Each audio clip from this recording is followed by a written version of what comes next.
Hello everybody, नमस्कार। This is Vikas Kumar. Welcome to our channel the ethical bureaucrat. अभी तक हमने 2023 एंड 2022 दैट इज़ 2023 एंड 2022 के आरसी क्वेश्चन को कंप्लीट करा है। In this particular video we are going to complete 2021 RC questions. Okay, so let's start with the first passage. First question क्या कह रहा है? Researcher stimulated street lightning on artificial grassland plot containing pfides, sucking insects at night. These were exposed to two different types of light: a white light similar to newer commercial LED lights and an amber light similar to sodium street lamp. Right, so क्या लिख रहा है? Simple सा बात ये लिख रहा है कि scientist created a fake grassland, artificial grassland, and shone the street light like lights on it at night with aphids on it. And इसमें दो टाइप्स ऑफ लाइट को टेस्ट किया गया। पहला एक white light like a new LED light and an amber light like a old sodium lamp. The low intensity amber light was shown to inhibit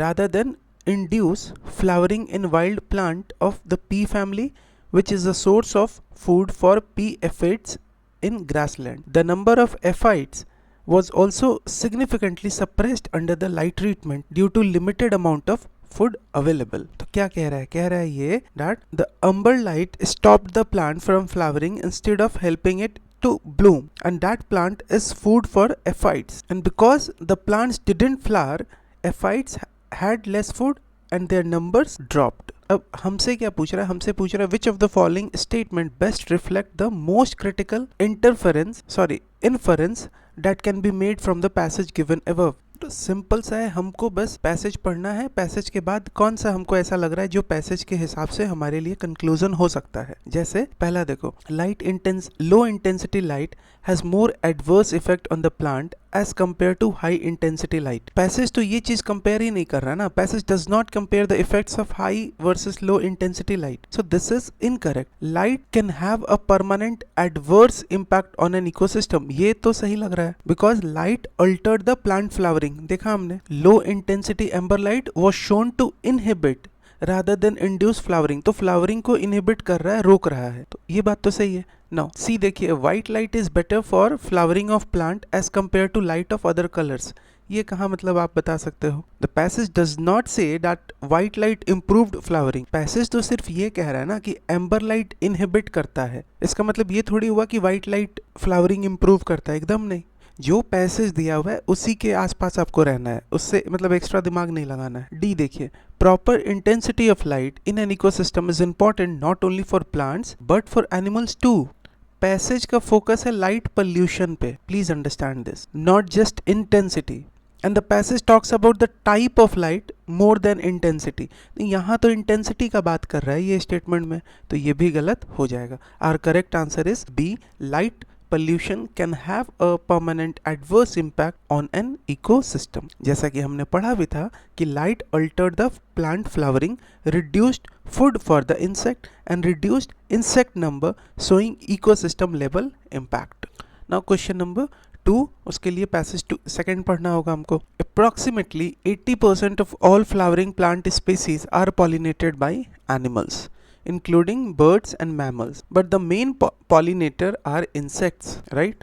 Pollination is responsible for providing us with a wide variety of food, as many as plant derived medicines. At least 1/3 of the world's agricultural crops depend upon pollination. Bees are the most dominant taxa when it comes to pollination, and they are crucial to more than 400 crops. Pollination is an essential service that is a result of intricate relationship between plants and animals, and the reduction or loss of either affects the survival of both. Effective pollination requires resources such as refuse of pristine natural vegetation. So हमने क्या पढ़ा इसमें? हमने तो मतलब हमें तो यही समझ में आ रहा है ना कि क्या कह रहा है कि most flowering plants depend on animal for pollination, but the main pollinator कौन है? Insect. उसमें भी कौन? तो bees. And pollination is important for food, medicine. At least 1/3, 33% के आसपास of all crops need pollinator. And इसमें bee जो है they play important major role in agriculture. It is a complex, intricate relationship. So loss of one affects the other. Natural vegetation जो है this is essential for pollinator to survive and pollinate. ये सब लिखा हुआ है इसमें।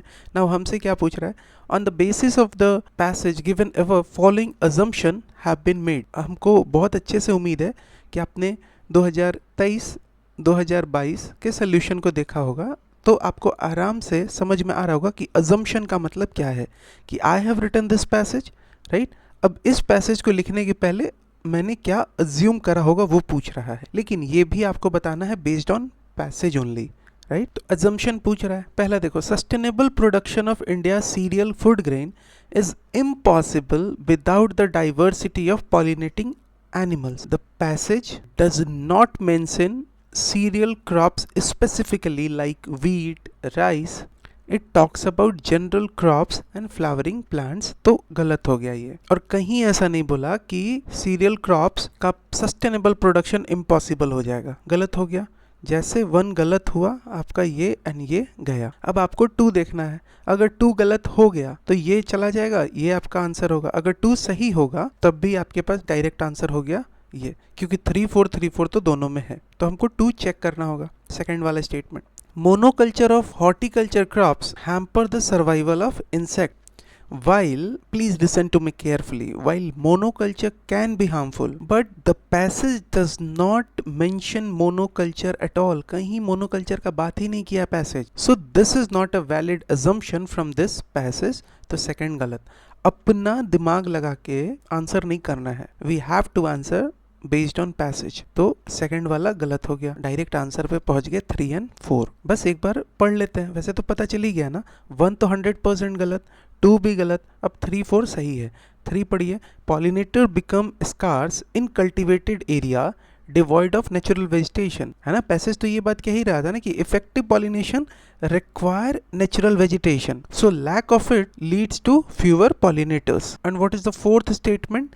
Diversity in insect induces diversity of plant. Since please understand, since pollination is a mutual relationship, more types of insect help more types of plant reproduce, so more insect diversity, more plant diversity. ये भी 3 और 4 सही होगा, ठीक है। Now passage number 3, question में क्या कह रहा था, विच ऑफ द फॉलोइंग, हाँ ठीक है, बेस्ट रिफ्लेक्ट द क्रक्स। मतलब आपको पूरा पैसेज पढ़ के एक आप निचोड़ निकाल लो पूरे पैसेज का, या आप क्रक्स बता दो, ठीक है। चलो पढ़ते हैं passage. A study conducted on the impacts of climate change on the Kaveri basin of Tamil Nadu using regional climate model showed an increasing trend for maximum and minimum temperature and a decrease in number of rainy days. These climatic shifts will have an impact on hydrological cycles in the region, lead to more runoff and less recharge, and affect the groundwater table. Further, there has been an increase in the frequency of droughts in the state. This has driven farmers to increase the dependency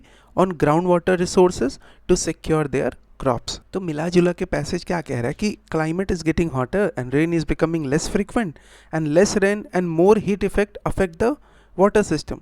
Rain run off the land instead of soaking in, and so ground water level भी drop कर रहा है, drought भी मतलब बहुत frequently हो रहा है, and more pressure on ground water भी आपको देखने को मिल रहा है due to climate related problems. अब आपने पैसेज जो भी पढ़ा उसके बेसिस पे एक बार पढ़िए। सबसे पहले क्या बोला, development of regional climate model helps in choosing climate smart agriculture practices. बताओ ये कहीं बात कर रहा है पैसेज, सोचो। The passage mention about climate model but focuses on water stress, not their use in agriculture. Water stress पे बात कर रहा है। सेकंड देखो, heavy dependence on ground water resource can be reduced by adopting dry land cropping system. ये dry land crops या फिर solution, उसका तो डिस्कशन ही नहीं हुआ है पैसेज में, तो हम कैसे बता सकते हैं कि हाँ ये स्टेटमेंट ही बेस्ट रिफ्लेक्ट कर रहा है crux as a crux. See देखो, climate change increase the criticality of water resources while simultaneously threatening it. यही तो बात कर रहा है ना कि climate change is increasing our need for water,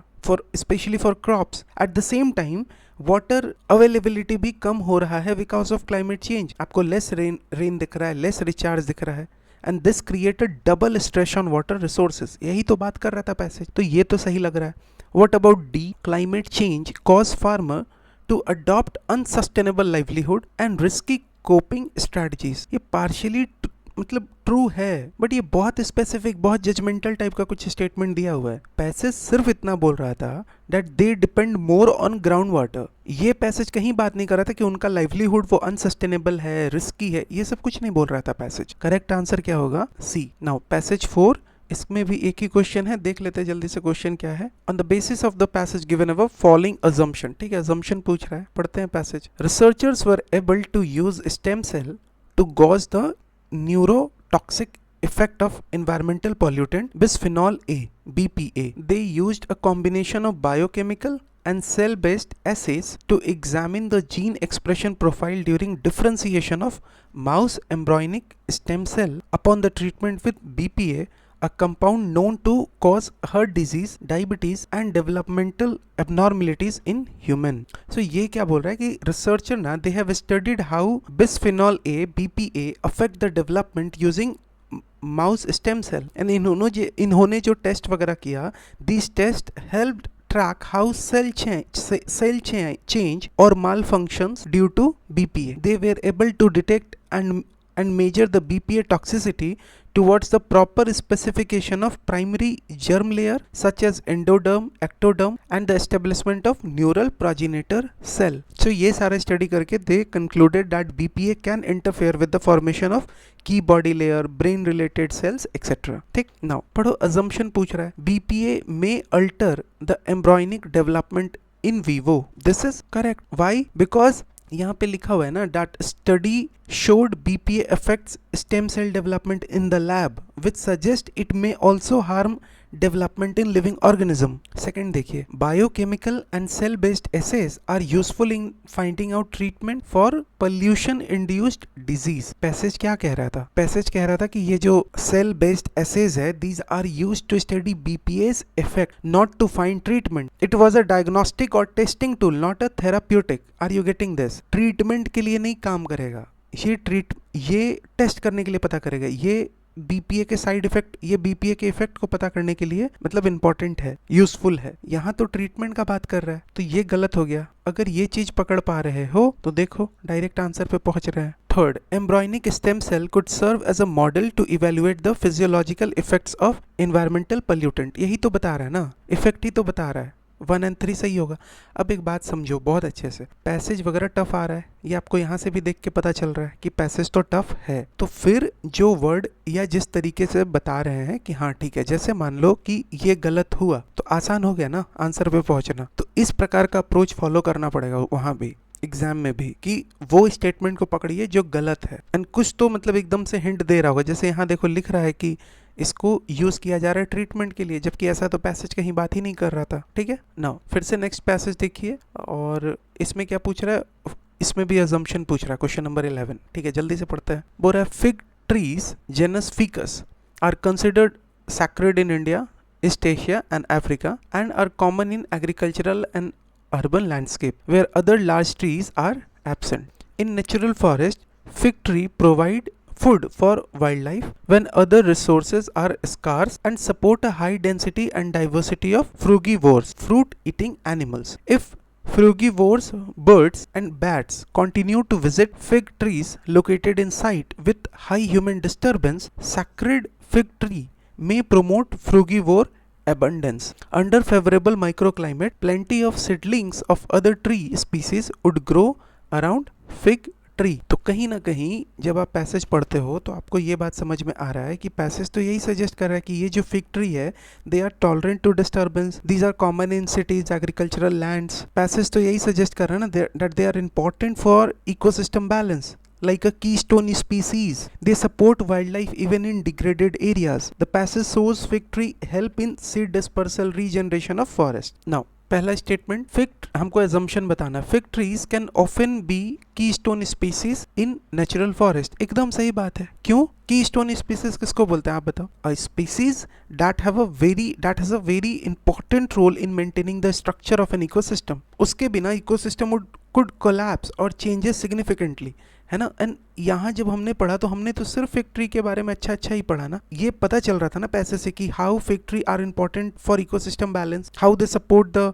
wild life even in degraded areas, how they help in seed dispersal, regeneration of forest. तो keystone species तो है, तो पहला तो सही होगा। एंड हमारा फोकस होना चाहिए गलत कौन है। दूसरा देखिए, fig trees can grow where other large woody species cannot grow. This is not clearly stated. ये सिर्फ ये कह रहा है कि पैसेज क्या कह रहा था कि fig trees are present where other large trees are absent, but does not confirm ना why। यहाँ तो क्या कह रहा है कि fig tree can grow where other large woody species cannot grow।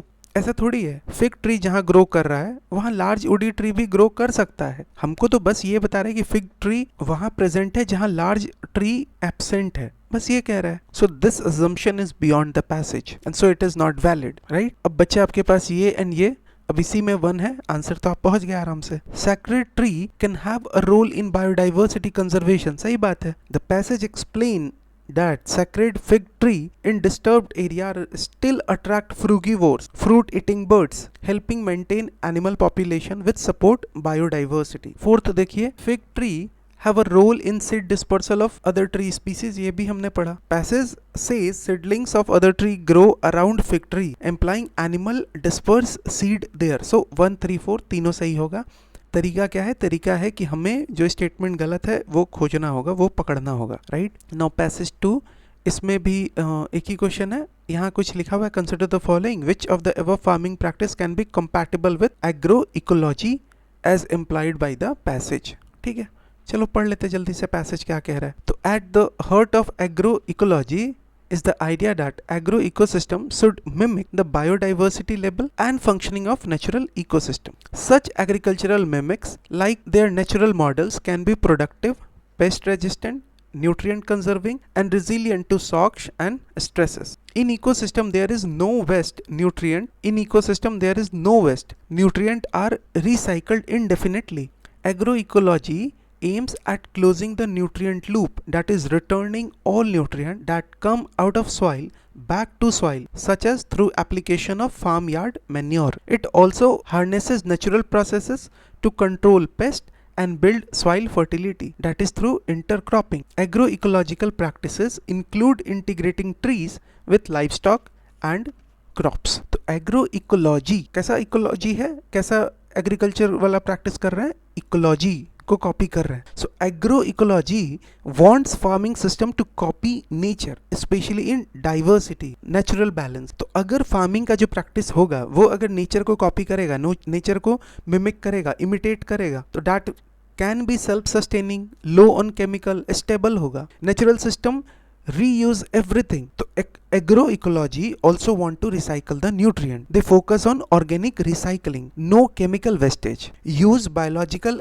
and natural pest control and fertility enhancement. This means mixed farming and polyculture, that is many species are grown together and no monoculture. Agroecological practice include integrating trees with livestock and crops. Intercropping का बात हो रहा है, समझ में आ रहा है बात। Now अब हमसे सिंपल सा क्या पूछ रहा है कि consider the following, 1 से लेके 6 तक, which of the above farming practices can be compatible with agroecology as implied by the passage। अब आप एक बात बताओ, फर्टिगेशन का मतलब क्या होता है, फर्टिलाइजर को इरिगेशन के थ्रू देना, राइट। ये आप इरिगेशन दे रहे हो, मतलब आप पानी दे रहे हो, सिंचाई कर रहे हो क्रॉप पे, तो उसके साथ ही आप मान लो लिक्विड फर्टिलाइजर इसमें डाल दिए, तो ये भी एकदम टारगेटेड रूप से क्रॉप जो है वहां पे चला गया, ठीक। This is fertigation, fertilizer plus irrigation, ठीक है। क्या एग्रो इकोलॉजी में ये कंपैटिबल है? नहीं है, because it typically uses chemical fertilizer which is not a part of agro ecologies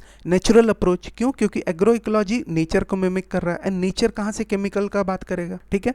तो अगर आप ये बात पकड़ पाते तो 2 इसमें था, इसमें था, गलत हो गया। फिर बात आता है vertical farming. It is a technology intensive method that uses artificial system. This is not nature based. Hydroponics क्या होता है बताओ आप? Hydroponics, growing plants in nutrient solution without soil. अब आप सॉइल को ले नहीं रहे हो तो नेचुरल रिसाइकलिंग का बात कैसे होगा? आप इसमें सिंथेटिक न्यूट्रिएंट मिक्स करते हो, यहाँ आप सॉइल का तो कॉन्सेप्ट ही नहीं आप लगा रहे हो, तो आप नेचर को कैसे मिमिक कर रहे हो? तो आपको 2 3 6 तो होगा नहीं। देखो 2 3 इसमें था, 6 इसमें था, इसमें था, कहाँ से होगा? ये सब नहीं होगा, बचेगा 1 4 5। 1 पढ़ो, cover crops, yes, covering crops protect and enrich the soil, हमने पढ़ा है अभी, एनवायरमेंट का भी पीवाईक्यू सीरीज कंप्लीट हुआ है हमारा। इट प्रिवेंट इरोजन, मल्चिंग वगैरह पढ़ा है ना।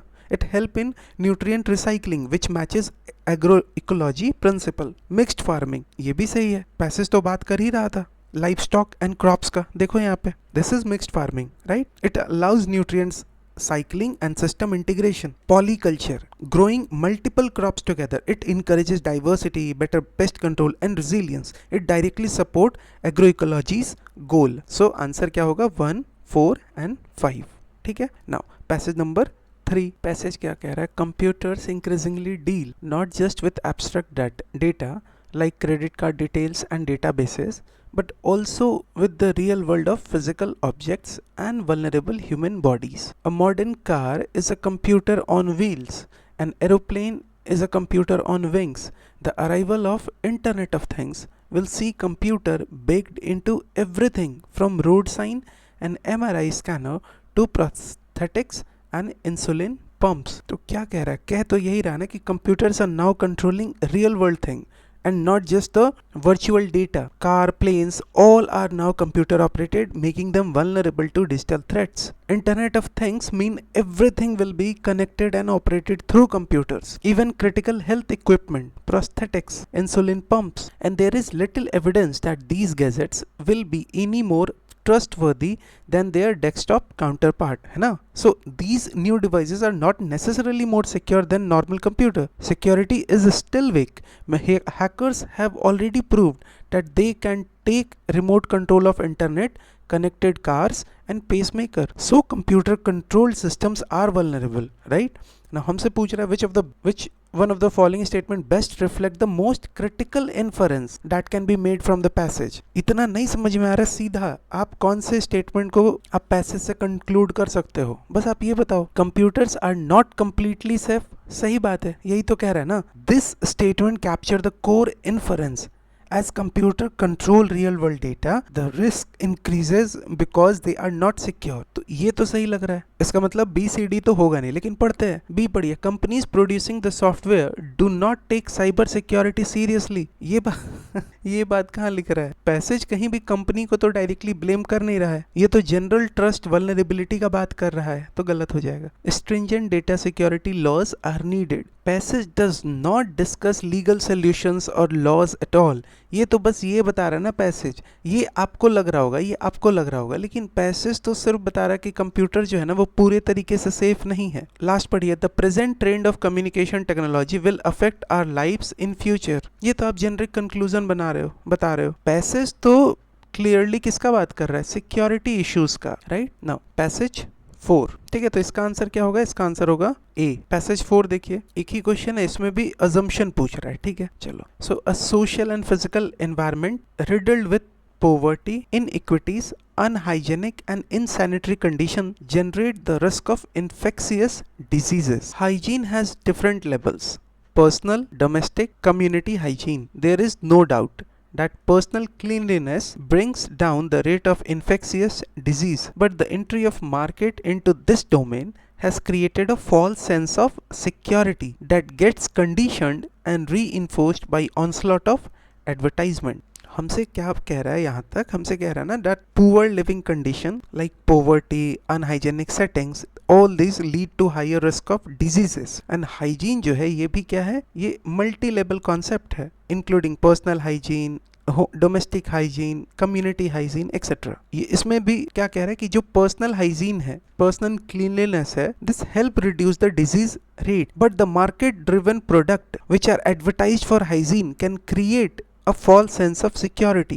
Experience in Western Europe shows that along with personal hygiene, general improvement in environmental conditions and components like clean water, sanitation and food security have brought down infant and child death infection rate considerably. So environmental improvement like clean water, sanitation are just as important as personal hygiene in reducing the disease. The obsession with hand hygiene also bring in persistent influence of the market on personal health, overriding or marginalizing the negative impact on ecology and emergence of resistant germs. हाथ साफ रखना है, the focus on hand hygiene promoted by market कि 99% germs का खात्मा, ऐसा आता है ना ad. So these might ignore the ecological consequence and contribute to rise of resistant germs. हमसे पूछ रहा है assumption कि on the basis of the above passage given above, on the basis of the passage given above, the following assumption have been made. हमारा काम क्या होना चाहिए, ये देखना कि कौन सा तो पक्का नहीं होगा assumption. पहला देखिए,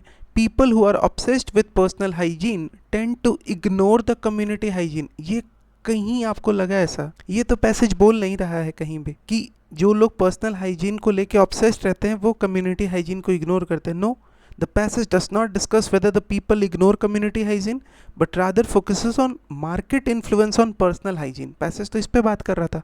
1 नहीं होगा, ठीक है. अब 1 अगर नहीं होगा तो इसमें तो 2 है नहीं, 2 का तो पढ़ने का कोई सेंस बनता नहीं, लेकिन फिर भी पढ़ लेते. 2 तो पक्का गलत होगा. Emergence of multi drug resistant germs can be prevented by personal cleanliness. कहाँ बता रहा है ये पैसेज, ये बात बता रहा है क्या? Passage suggest that personal hygiene help reduce disease but does not claim it prevent drug resistance. In fact, it warns the focus on personal hygiene may marginalize the ecological effects like resistant germs. कि आपके personal hygiene के चक्कर में ecological consequences हो सकते हैं. देखो यहाँ पे लिखा हुआ था negative impact on ecology, emergence of resistant germ. ये बात बोल रहा है. ये कहाँ कह रहा है कि emergence of multi drug resistant germ can be prevented? नहीं, ये तो बल्कि थोड़ा सा उल्टा टाइप कुछ कह रहा है यहाँ पे. इमरजेंस ऑफ रेजिस्टेंट जर्म का बात कर रहा है तो 2 नहीं होगा. अब थर्ड देखिए, entry of the market in domain of hygiene increases the risk of infectious disease. ये भी कहाँ कह रहा है? पैसेज तो फॉल्स सेंस ऑफ सिक्योरिटी जो मार्केट क्रिएट कर रहा है ना, उसको क्रिटिसाइज कर रहा है कि 99% जर्म्स का खात्मा,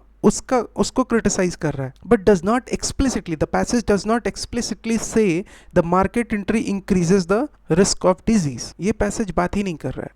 थर्ड गलत होगा. आंसर पे पहुंच गए 4 और 5. इसका मतलब 4 और 5 बिना पढ़े भी सही है, पढ़ लेते हैं. The scientific and micro level interventions are not sufficient to bring down burden of infectious disease. सही बात है. The passage emphasizes the importance of general environmental improvements alongside personal hygiene to effectively combat the disease. Last पढ़िए, it is community hygiene implemented through public health measure that is really effective ना in battle against infectious disease. यही बात तो कहना चाह रहा है कि पर्सनल हाइजीन के चक्कर में क्या हो रहा है कि कम्युनिटी लेवल पे जो हाइजीन हो सकता है उसको इग्नोर कर रहे हैं लोग. The passage suggest that environmental and community level improvement not just personal hygiene are key to reducing the disease rate, pointing to the effectiveness of public health measure. So answer क्या होगा? 4 और 5. ठीक है, assumption पूछ रहा था. सीधा है, बहुत सिंपल सा तरीका है. तरीका ये है कि आपको पैसेज पढ़ना होगा, उसके बाद आपको ये देखना होगा कि गलत कौन सा है एंड कौन कौन सा गलत है. 100% जिस पे आप श्योर हो उसको कट करते चलो, आप आंसर पे पहुंच जाओगे. Right now next question, question number 21. ठीक है, यहाँ पे पैसेज क्या कह रहा है कि India faces a challenging immediate future in energy and climate policy making. The problems are multiple, sputtering fossil fuel production capabilities, limited access to electricity, modern cooking fuel for poorest, rising fuel imports in an unstable global energy context, continued electricity pricing and governance challenges leading to its costly deficit or surplus supply, and not least growing environmental contestation around land, water and air. So क्या कहना चाह रहा है? इतने से इतना तो समझ में आ रहा है कि it is talking something that India is currently facing a complex situation with its energy and climate policy, which will need careful decision making, right? Several interconnected problems are highlighted, including fossil fuel issues, energy excess, import dependency, electricity pricing, and environmental challenges. क्या कह रहा है? But all is not bleak. Growing energy efficiency program, integrated urbanization and transport policy discussions, inroads to enhancing energy access and security, and bold renewable energy initiative, even if not fully conceptualized, suggest the promise of transformation. So despite all these challenges, India has initiatives like energy efficiency program, renewable energy project, urbanization discussions, and all this could lead to positive transformation. यही बात इतना सा कह रहा है। हमसे क्या पूछ रहा है क्वेश्चन में? हमसे पूछ रहा है which one of the following statement best reflect the critical message conveyed bye the passage given above. पहला देखिए, इंडिया का energy decision making process is ever more complex and interconnected. ये बात तो हमको समझ में आया ही, ठीक, यही तो स्टेटमेंट भी लिख रहा था।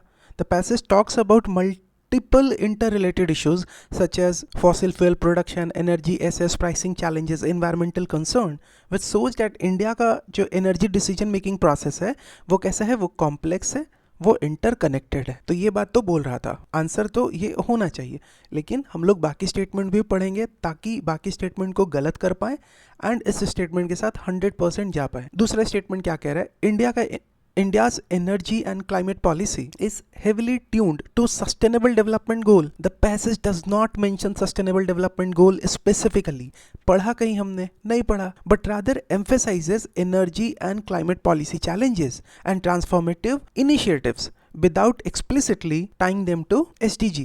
कहीं भी हमने पढ़ा, ठीक है, हमने पढ़ा बहुत सारे, आपको यहाँ पे दिखेगा कि हाँ कुछ इनिशिएटिव्स, क्लाइमेट पॉलिसी, ये वो सारा कुछ पढ़ा हमने, लेकिन कहीं भी उसको सस्टेनेबल डेवलपमेंट गोल से या सस्टेनेबिलिटी से नहीं जोड़ा गया। तो फिर ये क्रिटिकल मैसेज कैसे हो सकता है? सी देखिए, इंडिया का energy and climate actions are not compatible with its broader social, economic and environmental goals. ये भी बात कहीं लिखा हुआ है क्या? The passage does not suggest incompatibility, rather it presents both challenges and solution, है ना, indicating a more balanced approach that could lead to transformation. So ये भी नहीं होगा। What about D? इंडिया का energy decision making process is straightforward, supply oriented and ignore the demand side. बताओ, ये सब कहीं नॉनसेंस चीज पढ़ा हमने? पैसेज ये बात कर रहा था कि मल्टीपल इंटरकनेक्टेड इश्यूज है, पॉलिसी डिस्कशंस, इसका बात कर रहा था। सो the passage mention multiple interconnected issues and policy discussion, which implies that the decision making is not solely supply oriented but consider various factors including energy access, efficiency, pricing, है ना, पढ़ा था हमने। तो ये भी गलत। फिर हमारे पास बचता कौन है? ए बचता है। So A is our answer, right. Now question number 22, उसके लिए एक अलग पैराग्राफ दिया हुआ है। इसमें हुआ क्या एक्चुअल में, इस साल 2021 वाले में जितना क्वेश्चन पूछा उतना पैराग्राफ, हमको लगता है हर क्वेश्चन पे एक पैराग्राफ था, या हर पैराग्राफ पे एक क्वेश्चन। एक ही पैराग्राफ शायद ऐसा है जहां पे आपको 2 क्वेश्चन देखने को मिलेगा। तो इस तरीके का जब भी सिनेरियो होगा कि हर एक क्वेश्चन के लिए आपको पैराग्राफ पढ़ना होगा, तो क्या होना चाहिए आप में? आपका स्पीड ज़्यादा होना चाहिए पैराग्राफ पढ़ने का, कॉम्प्रिहेंड करने का एंड सोल्यूशन पे पहुंचने। ठीक है, नाउ देखते हैं ये पैसेज क्या कह रहा है। There are reports that some of the antibiotic sold in the market are fed to poultry and other livestock as growth promoter. Overusing these substances can create superbug pathogens that are resistant to multiple drugs and could be passed along humans. Mindful of that, some farming companies have stopped using drug to make chickens gain weight faster. यहाँ तक क्या कह रहा है? समझ में आ रहा होगा ना, मतलब कुछ ज़्यादा रॉकेट साइंस तो बात किया नहीं है, बस इतना ही कह रहा है कि antibiotics are being used in livestock farming and not just to treat disease but also to promote growth. They are used as growth promoter, which makes animal grow faster. Overuse of antibiotics can lead to creation of superbug. Superbug मतलब क्या? ऐसा drug resistance bacteria that could be harmful to humans. And in response to concern, बहुत सारे farm companies have stopped using antibiotics for growth promotion. Right ना, और क्या बोल रहा है? Since Denmark banned antibiotic growth promoter in 1990s, the major pork exporter says it is producing more pig and animals get fewer diseases. So वही कि Denmark ने ban करा the use of antibiotics for growth promotion and as a result the country produce more pigs with fewer disease, implying that antibiotics should be used more carefully and sparingly, right? मतलब बहुत हिसाब से आपको use करना है। ठीक है, अब देखो पैसेज क्या कह रहा है, हमसे क्या पूछ रहा है? which one of the following statement best reflect the critical message conveyed by the passage given above? बहुत सिंपल तरीका है, क्या है? फिर से स्टेटमेंट पढ़ेंगे, फिर से देखेंगे कि पैसेज से कौन अलाइन कर रहा है। बस ये क्रिटिकल मैसेज है, इंपॉर्टेंट मैसेज है, छोड़ दो, आपको ऑप्शन पढ़ना है, स्टेटमेंट पढ़ना है, देखना है पैसेज से कौन मतलब अलाइन कर रहा है। पहला देखिए, people should avoid consuming product of animal farming. कहीं ये मेंशन है? बताओ। एंड यही सब वर्ड्स पकड़ना होगा। The passage does not suggest that the people should completely avoid animal products but rather emphasizes the improper use. Passage talked about improper use of antibiotics in the farming. ठीक, second देखिए, foods of animal origin should be replaced with food of plant origin. बताओ, ये सब कहीं बात हो रहा है? The passage does not discuss replacing animal foods with plant foods but focuses on the use of antibiotics in animal farming. C पढ़िए, using antibiotics on animal should be banned. देखो, बैन करने के लिए भी पैसेज कहीं नहीं बोल रहा है. पैसेज तो बात कर रहा है कि भाई आप ठीक ठाक यूज करो, आप ठीक से यूज करो, प्रॉपरली यूज करो, इम्प्रॉपर तरीके से यूज मत करो. सो while passage highlights concern about overuse, it does not call for a complete ban on using antibiotics but suggests they should be used appropriately. What about D? Antibiotics should only be used to treat diseases. सही बात है. क्यों? क्योंकि देखो, एक बात अगर आपको यहाँ पे ओनली देख के भी कंफ्यूजन लग रहा होगा तो एक सेकंड हम लोग रुकते हैं. क्या करना है? ए बी सी तो 100% गलत है ना, है गलत. तो फिर बचता है हमारे पास डी. एंड पैसेज भी पॉइंट आउट करता है दैट, पॉइंट आउट क्या करता है? Danger of overusing antibiotics for non therapeutic purpose. जैसे आप प्रोमोट ग्रोथ को प्रोमोट करने के लिए आप यूज कर रहे हो, that is not good, that is not suggestable. So the passage points out the dangers of overusing antibiotics for non therapeutic purposes like promoting growth and suggest that they should only be used to treat disease. जैसा कि Spain में हुआ, Spain ही था ना, sorry Denmark में हुआ. They have banned antibiotic growth promoter in 1990s and the major pork exporter says it is producing, जब इन्होंने बैन करा तो it is producing more pigs and animal को disease भी कम हो रहा है. क्लियर है? ठीक है. तो इसीलिए वो जो छोटा छोटा क्लिप आता है ना यूट्यूब पे कि 10 मिनट में वो बता देते हैं कि पूरा आरसी कैसे सॉल्व करना है, एंड उसमें उनका तरीका यही होता है कि भाई ये ओनली वर्ड देख लेना, कुछ ऐसा देख लेना, तो आप उसको कट कर देना. ये सब चक्कर में मत पढ़िए, नहीं तो ऑफिशियल आंसर की के हिसाब से हम आपको पढ़ा रहे हैं, मतलब पूरा 1 साल का पढ़ाई लिखाई बर्बाद हो जाएगा. करेक्ट आंसर क्या है इसका? डी है. नाउ क्वेश्चन नंबर 23, छोटा सा पैसेज है. क्या कह रहा है? Policy makers and media have placed the blame of skyrocketing food prices on a variety of factors, including high fuel prices, bad weather in key producing countries, and diversion of land to non-food production. Increased emphasis, however, has been placed on a surge in demand for food from most populous emerging economies. It seems highly probable that mass consumption in these countries could be well poised to create food crisis. तो मतलब पहले क्या बताया जा रहा है आपको? बहुत सारे फैक्टर्स बताए जा रहे हैं, जैसे high fuel prices, bad weather, land diversion as contributors to the increase in food price. फिर यहाँ ये भी बताया जा रहा है that focus has shifted towards growing demand for food from emerging economies जैसे India, China, which are leading to higher food prices. And last line क्या कंक्लूड कर रहा है? That emerging economies due to their rising food demand could face a food crisis in future. अब पढ़िए statement क्या लिख रहा है, देखिए. With reference to above passage the following assumption have been made. Assumption मतलब कि ये पैसेज लिखा गया, ये पैसेज लिखने के पहले उसने कुछ अज्यूम करा होगा, तो आपको ये बताना है कि अज्यूम क्या किया है बेस्ड ऑन जो पैसेज लिखा हुआ है. क्लियर है? तो पैसेज के रेफरेंस में ही आपको ये देखना है कि क्या अज्यूम किया गया होगा, क्या ऑथर ने अज्यूम करा होगा ये पैसेज को लिखने के पहले. एंड ये आपको बताना कैसे है? पैसेज पढ़ के ही बताना है. तो अजम्पशन बताना है. पहला अजम्पशन लिख रहा है oil producing country are one of the reason for high food prices. यहाँ एक जगह लिख रहा था, ध्यान से देखिएगा, बहुत इंपॉर्टेंट है. यहाँ लिख रहा था फ्यूल प्राइसेस, राइट. सो यहाँ पे फ्यूल प्राइसेस तो मेंशन था as one of the reason for high food prices. The passage does not directly blame oil producing countries for these prices. It only refer to high fuel prices as a broader global factor. तो जब high fuel prices का बात हो रहा है तो आप ये कैसे समझ रहे कि वो प्राइस ऑयल प्रोड्यूसिंग कंट्री के कारण ही हो रहा है?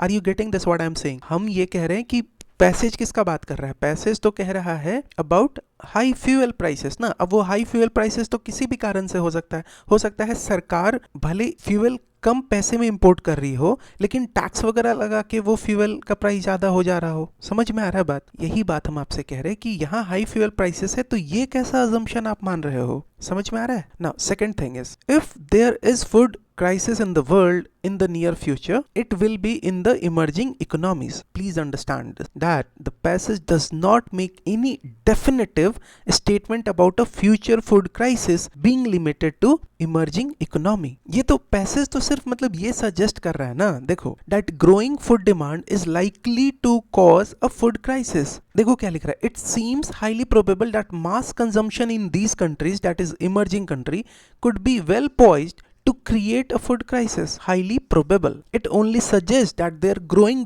food demand is likely to cause a food crisis, but it does not rule out कि अदर रीजन जो है वो सिमिलर चैलेंज नहीं फेस करेंगे, ऐसा थोड़ी बोल रहा है। तो क्या बोल रहा है यहाँ पे, देखो, if there is food crisis in the world in the near future, तो वो यहीं पे होगा, it will be in the emerging economy. ये बात पैसेज कह रहा है? नहीं कह रहा है। आंसर क्या होगा? आंसर होगा नीदर वन नॉर टू, दोनों में से कोई अजम्पशन सही नहीं है। एंड एक बात समझिए, बहुत अच्छे से समझिए, डेट एग्जाम में ना नीदर वाला ऑप्शन चूज करने के लिए बहुत करेज चाहिए होता है। एंड ये तभी पॉसिबल है जब आप प्रैक्टिस कर रहे हो घर में, जब आप ये वीडियो देख रहे हो, उसको एनालाइज कर रहे हो, उसको समझ रहे हो कि क्यों कोई ऑप्शन गलत है, सही है, राइट। नाउ क्वेश्चन नंबर 24 क्या कह रहा है? एक ही क्वेश्चन है इसमें भी, देखो, a central message of modern development economies is importance of economic growth.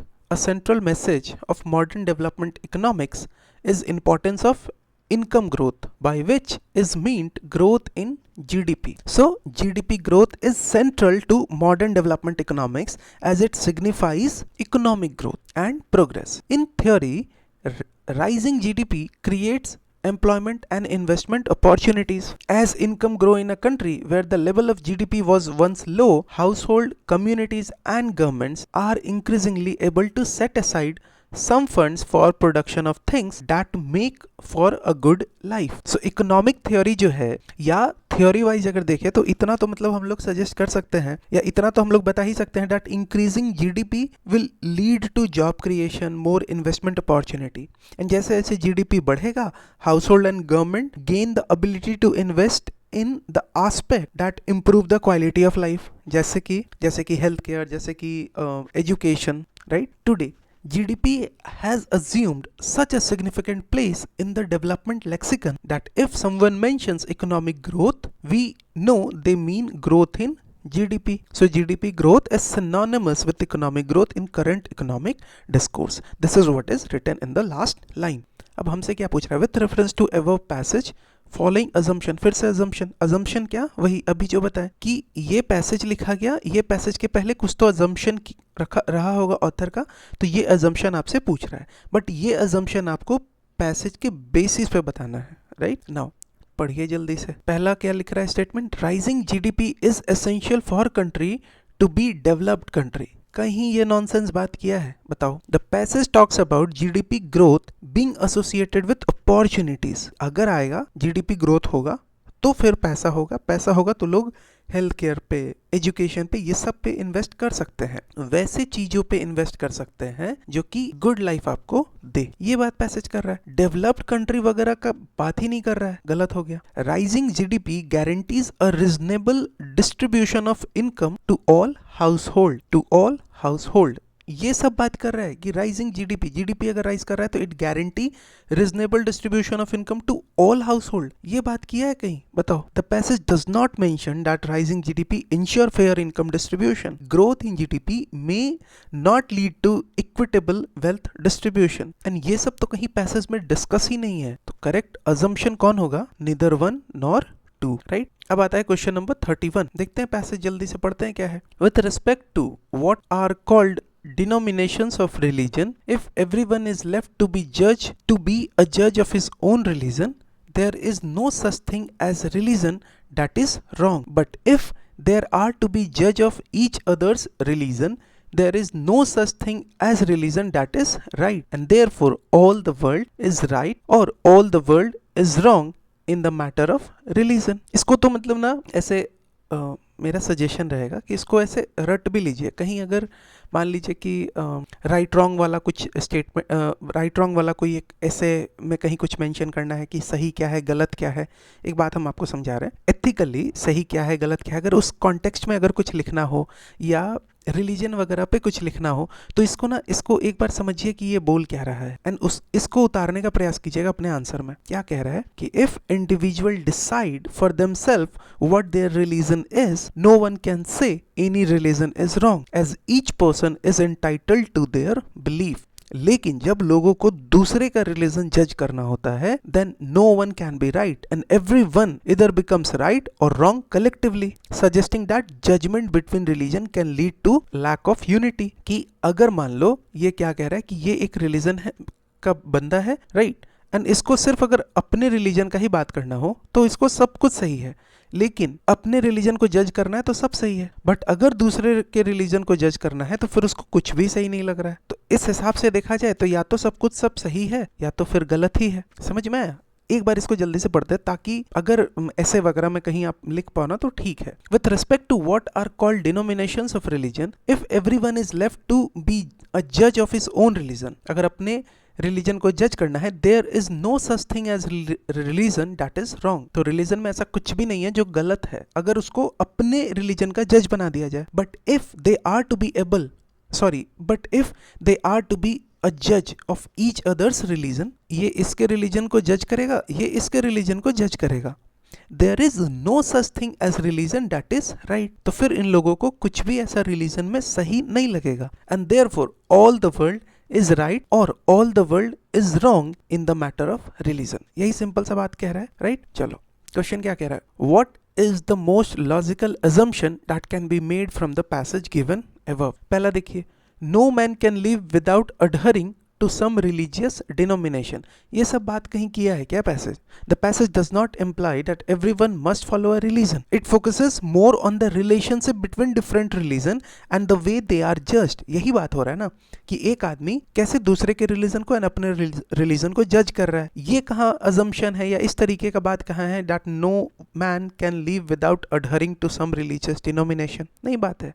दूसरा देखिए, it is the duty of everyone to propagate once religious denomination. ये कुछ बोला है पैसेज? एकदम नहीं। The passage does not suggest propagation of any religion, it mainly discusses concept of judging religion. C देखिए, religious denomination tend to ignore the unity of men. ये कुछ हद तक सही लग रहा है, बात करेंगे इस पे, लेकिन डी देख लेते हैं। Main do not understand their own religious denomination, ये कहाँ लिख रहा है? The passage does not suggest a lack of understanding of one's own religion. It focuses on how religion are judged when viewed externally। Passage तो ये बात कर रहा है ना कि ये आदमी जब अपना रिलीजन देख रहा है तो ये अच्छा कह रहा है, सब कुछ अच्छा कह रहा है रिलीजन के बारे में, लेकिन ये आदमी जब दूसरों के रिलीजन को देख रहा है तो इसको कुछ भी सही नहीं लग रहा है इसमें। ठीक, कह सकते हैं कि मतलब इस पर्सन का रिलीजन इस पर्सन का रिलीजन अलग है। अब ये पर्सन इसका रिलीजन जब देख रहा है तो क्या है? इसका मतलब है कि इस पर्सन के रिलीजन को एक्सटर्नली जज किया जा रहा है किसी के द्वारा। यही बात ना पैसेज बात कर रहा है कि जब तक वो अपना देख रहा है तो सब कुछ ठीक लग रहा है, दूसरों में कुछ भी ठीक नहीं लग रहा है। And it applies to everyone. तो men do not understand their own religious denomination, ये भी नहीं होगा। तो जब ए बी डी गलत है तो फिर हमारे पास आंसर क्या बचा? सी। एंड पैसेज क्या सी है? Religious denomination tend to ignore the unity of men. Yes, this is correct. The passage implies that judging each other religions lead to division and ignore the unity of men. If we only focus on religious differences, we miss the broader connection that unites all humans. बहुत tough लग रहा था, तो जो नहीं होगा उसको पहले सेलेक्ट कर लीजिए, फिर जिस पे थोड़ा सा सेंस बन रहा है उसके साथ चले जाइए। So correct answer is C. Now फिर पैसेज 2 है, इसमें ठीक है, इसमें एक क्वेश्चन है, इसमें भी हमको लॉजिकल एंड रैशनल इन्फरेंस बताना है। ठीक है, पढ़ लेते हैं पैसेज जल्दी से। It is certain that seditions, wars and contempt और breach of laws are not so much to be imputed to the wickedness of subject as to the bad state of a dominion। क्या कहना चाह रहा है? The passage argues that conflict, wars, lawlessnesses are not primarily caused by people's wickedness, but rather by poor governance or bad condition of state, dominion,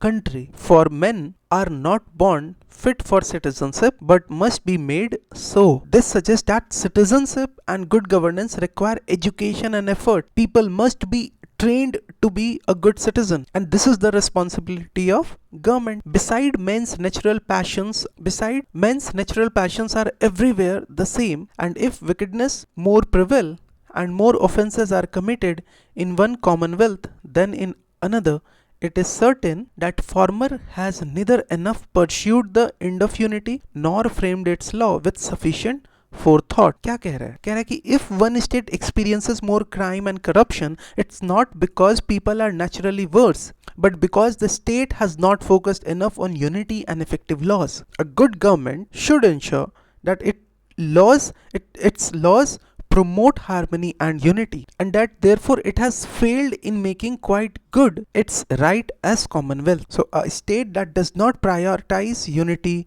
and does not have any effective laws has failed in its duty to function well as a commonwealth. It has failed as a state. तो मतलब citizen को citizen बनाना है, people को citizen बनाना है, lawlessness को कम करना है, तो जिम्मेवारी किसका है? आदमी खराब नहीं है, जिम्मेवारी किसका है? सरकार का है। अगर ये गड़बड़ी हो रहा है, इसका मतलब है कि सरकार जो है वो यूनिटी को प्रायोरिटाइज नहीं कर रहा है, सरकार अपनी ड्यूटी में फेल कर रहा है। वाई? बिकॉज सरकार has not made effective laws. यही बात कह रहा है। अब इतना अगर थोड़ा बहुत भी सेंस बना है तो देखते हैं हमसे क्या पूछ रहा है। Which among the following is the most logical and rational inference that can be made from the passage given above. कह रहा है seditions, war, breach of laws are inevitable in every dominion. The passage does not suggest that these issues are inevitable. ये तो ये बता रहा है ना, मतलब पैसेज क्या बोल रहा है कि poor governance and lack of unity are the causes, implying they are avoidable with the right major.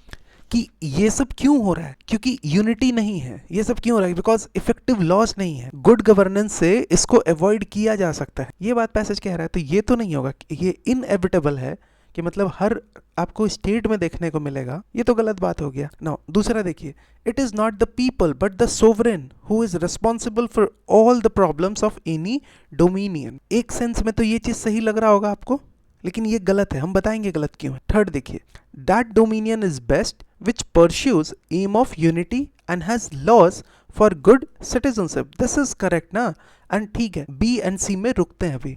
Third देखिए, it is impossible for men to establish good dominion. कहीं ये बात लिखा हुआ है? The passage does not claim that establishing a good dominion, a good state is impossible. Instead, ये तो suggest कर रहा था ना कि जो bad dominion, bad state है, it result from poor governance. And governance को सही किया जा सकता है, and अगर सही किया जा सकता है तो bad dominion को good dominion बनाया जा सकता है, bad state को good state बनाया जा सकता है। तो D तो नहीं होगा। B जो लिख रहा है, it is not the people but the sovereign who is responsible for all the problems of any dominion. समझिए।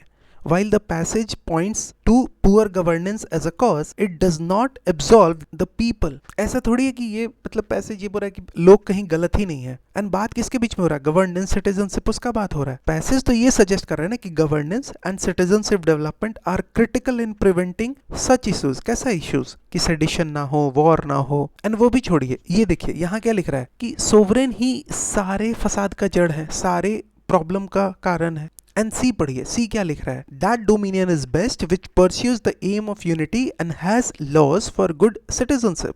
The passage explicitly emphasizes that a good dominion is one that pursues unity and has a well-structured laws to create good citizens. So correct answer क्या होगा? Correct answer होगा C. बहुत से institute answer उस वक्त ये दिए थे B. Correct answer is C.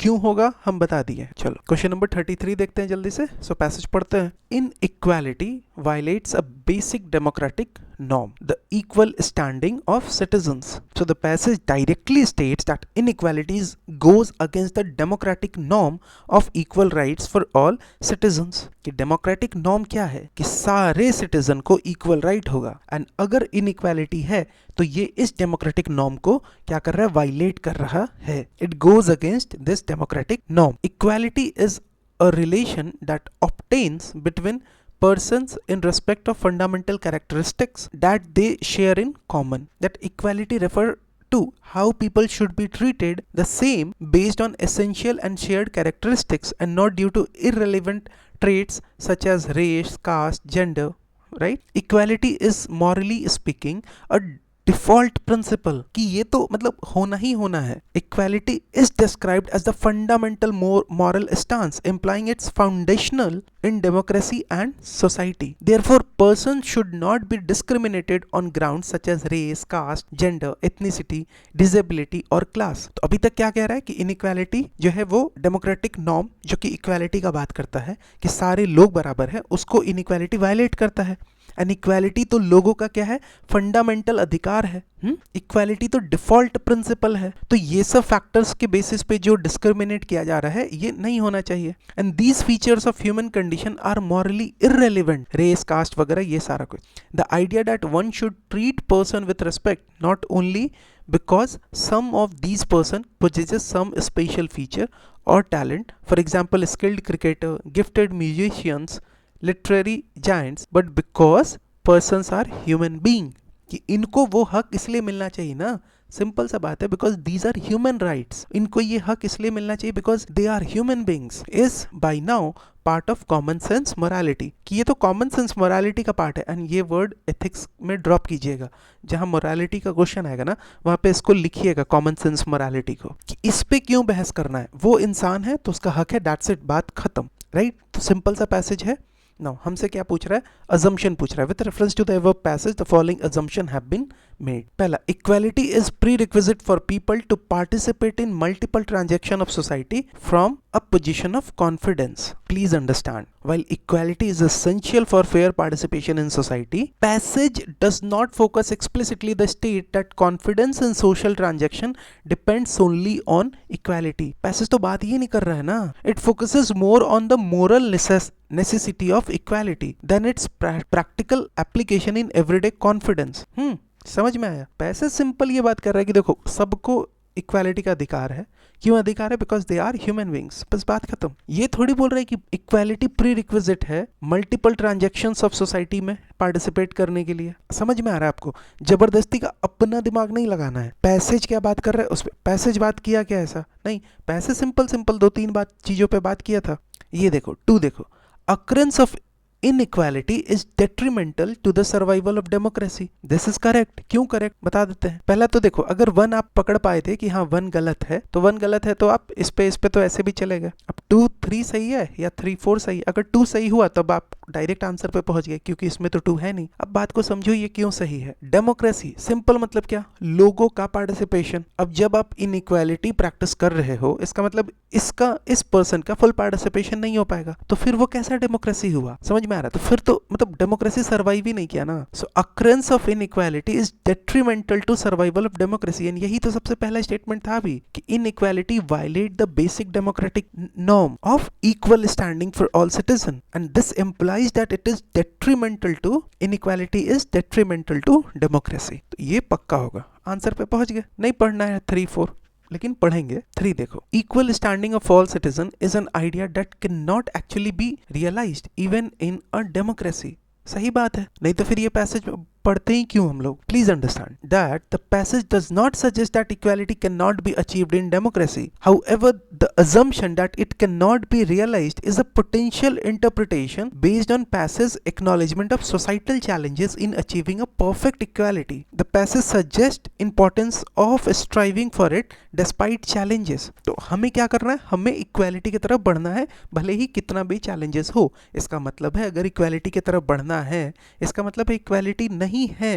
आई बात समझ में? इसका मतलब डेमोक्रेसी में इक्वालिटी नहीं है. पढ़िए 3rd वाला, equal standing of all citizen is an idea that can not actually be realised even in democracy. कि वो डेमोक्रेसी है उसमें भी आप मतलब जरूरी नहीं है कि आपको equal standing of all citizen हो जाए, इक्वालिटी आपको देखने को मिले. समझ में आया बात? सो 3 सही होगा. 4th देखते हैं, right to equality should be incorporated into our values and day to day political vocabulary. ये बात कर रहा है कहीं, बताओ. While passage emphasizes the importance of equality in moral and democratic terms, it does not suggest that it should be part of daily political vocabulary. It focuses on equality as a moral principle rather than a political tool. इसमें 2 पे तो 100% sure थे ना. 2 तो इसी में था, इसमें था, तो इसमें तो 1 के कारण गलत हो गया. Correct answer 2 and 3. एंड 3 भी क्यों सही होगा हम आपको बता चुके हैं. पैसेज 4 देखिए, aristocratic government ruins itself by limiting too narrowly the circle with in which the power is confined. Aristocratic government क्या होता है, जहां पे power is in the hands of a few elite individuals, तो वो अपने आप को बर्बाद कर लेते हैं। क्यों? By being too exclusive, concentrating power in few hands. So this is about aristocratic government. फिर बोल रहा है oligarchic government ruin itself by incautious scramble for immediate wealth. Oligarchic government जहां पे एक स्मॉल ग्रुप कंट्रोल करता है कंट्री को। This oligarchic government deteriorate due to greed for wealth and immediate benefits, often leading to corruption.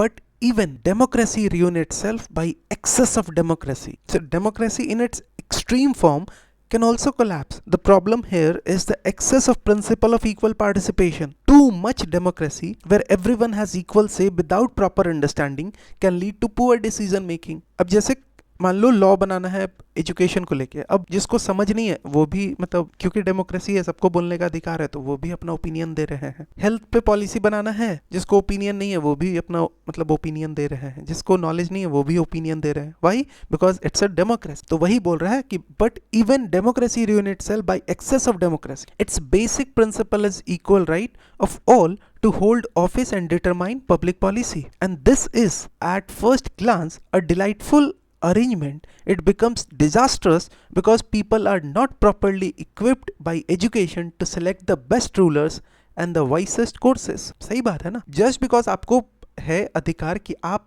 कोई भी political office पे आप इलेक्ट करो, आप अपॉइंट हो सकते हो, राइट? बट ये अधिकार क्यों है? क्योंकि ये डेमोक्रेटिक सेटअप है हमारे कंट्री में। अब बात समझो, अब ये भी तो हो सकता है ना कि जो पढ़े लिखे नहीं है उनको एजुकेशन मिनिस्टर बनाया जा रहा है, जिसको हेल्थ का नॉलेज नहीं है उसको हेल्थ मिनिस्ट्री दिया जा रहा है। समझ में आ रहा है ये बात? The people have no understanding and only repeat what their rulers are pleased to tell them. Such a democracy is tyranny और ऑटोक्रेसी। ये कौन कहा? प्लेटो साहब ने, ठीक है। So initially the idea of equal participation seems great, but lack of proper education means that people may not make wise choices, electing incompetent leaders or making poor decisions. And this describe how people without proper understanding or critical thinking simply follow what their leaders say, leading to lack of true democracy. And in such a scenario, democracy turns into a form of tyranny or autocracy because leaders can manipulate the masses, creating an illusion of democracy when in reality it is ruled by a few. कुछ ही लोग आपको rule कर रहे हैं, लेकिन वो impression क्या बनाया जा रहा है, इमेज क्या बनाया जा रहा है कि हाँ डेमोक्रेसी रूल कर रहा है, राइट? जल्दी से पढ़ो। हमसे पूछ रहा है best reflect the crux of the passage. पहला, human society experiment with different forms of government. ये बात कर रहा है क्या? ये पैसेज बताना चाह रहा है आपको? बताओ। एरिस्टोक्रेटिक, ओलिगार्किक गवर्नमेंट, डेमोक्रेसी, इसका बात किया। इसका मतलब ये थोड़ी है कि पैसेज ये बात कर रहा है कि ह्यूमन सोसाइटी अलग अलग फॉर्म ऑफ डेमोक्रेसी, अलग अलग फॉर्म ऑफ गवर्नमेंट के साथ एक्सपेरिमेंट करता है। This is not the central message, this is not the crux of the message. दूसरा देखो, any form of government tend to deteriorate by excess of its basic principle. ये बात ना मतलब कर रहा था कि कोई भी फॉर्म ऑफ गवर्नमेंट हो, अगर वो एक्सेस वाले जोन में चला गया तो बर्बाद करके रख देगा। And this reflect the core idea of the passage. Plato argues that each form of government when taken to extremes ruin itself. Democracy through excess democracy, aristocracy through limited power, oligarchy through greed. पढ़ा हमने, ये सही लग रहा है। सी भी देख लेते हैं। Education of all citizen ensures a perfect, functional and sustainable democracy. किसने कहा? While Plato suggests education is necessary, the passage does not claim that education guarantee a perfect democracy. It merely highlight that lack of education can lead to poor choices in democracy. So this is wrong. D देखिए, having a government is necessary evil because tyranny is inherent in any form of the government. The passage does not focus on inevitable tyranny in all forms of government, but rather how excesses of any governing principle can lead to its downfall. Passage तो ये बात कर रहा है, ये थोड़ी बोल रहा है कि कोई भी फॉर्म ऑफ गवर्नमेंट होगा तो वहां आपको टिरेनी होगा ही होगा, इनहेरेंट है, ऐसा थोड़ी बोल रहा है पैसेज। सो करेक्ट आंसर क्या होगा? Correct answer is B, that any form of government tend to deteriorate by excess of its basic principle. Clear है? चलो फिर आता है क्वेश्चन नंबर 41। पैसेज पढ़ते हैं, क्या कह रहे हैं? Nothing can exist in natural state which can be called good or bad by common assent, since every man who is in natural state consult only his own advantage and determines what is good or bad according to his own fancy। कहने का क्या मतलब है?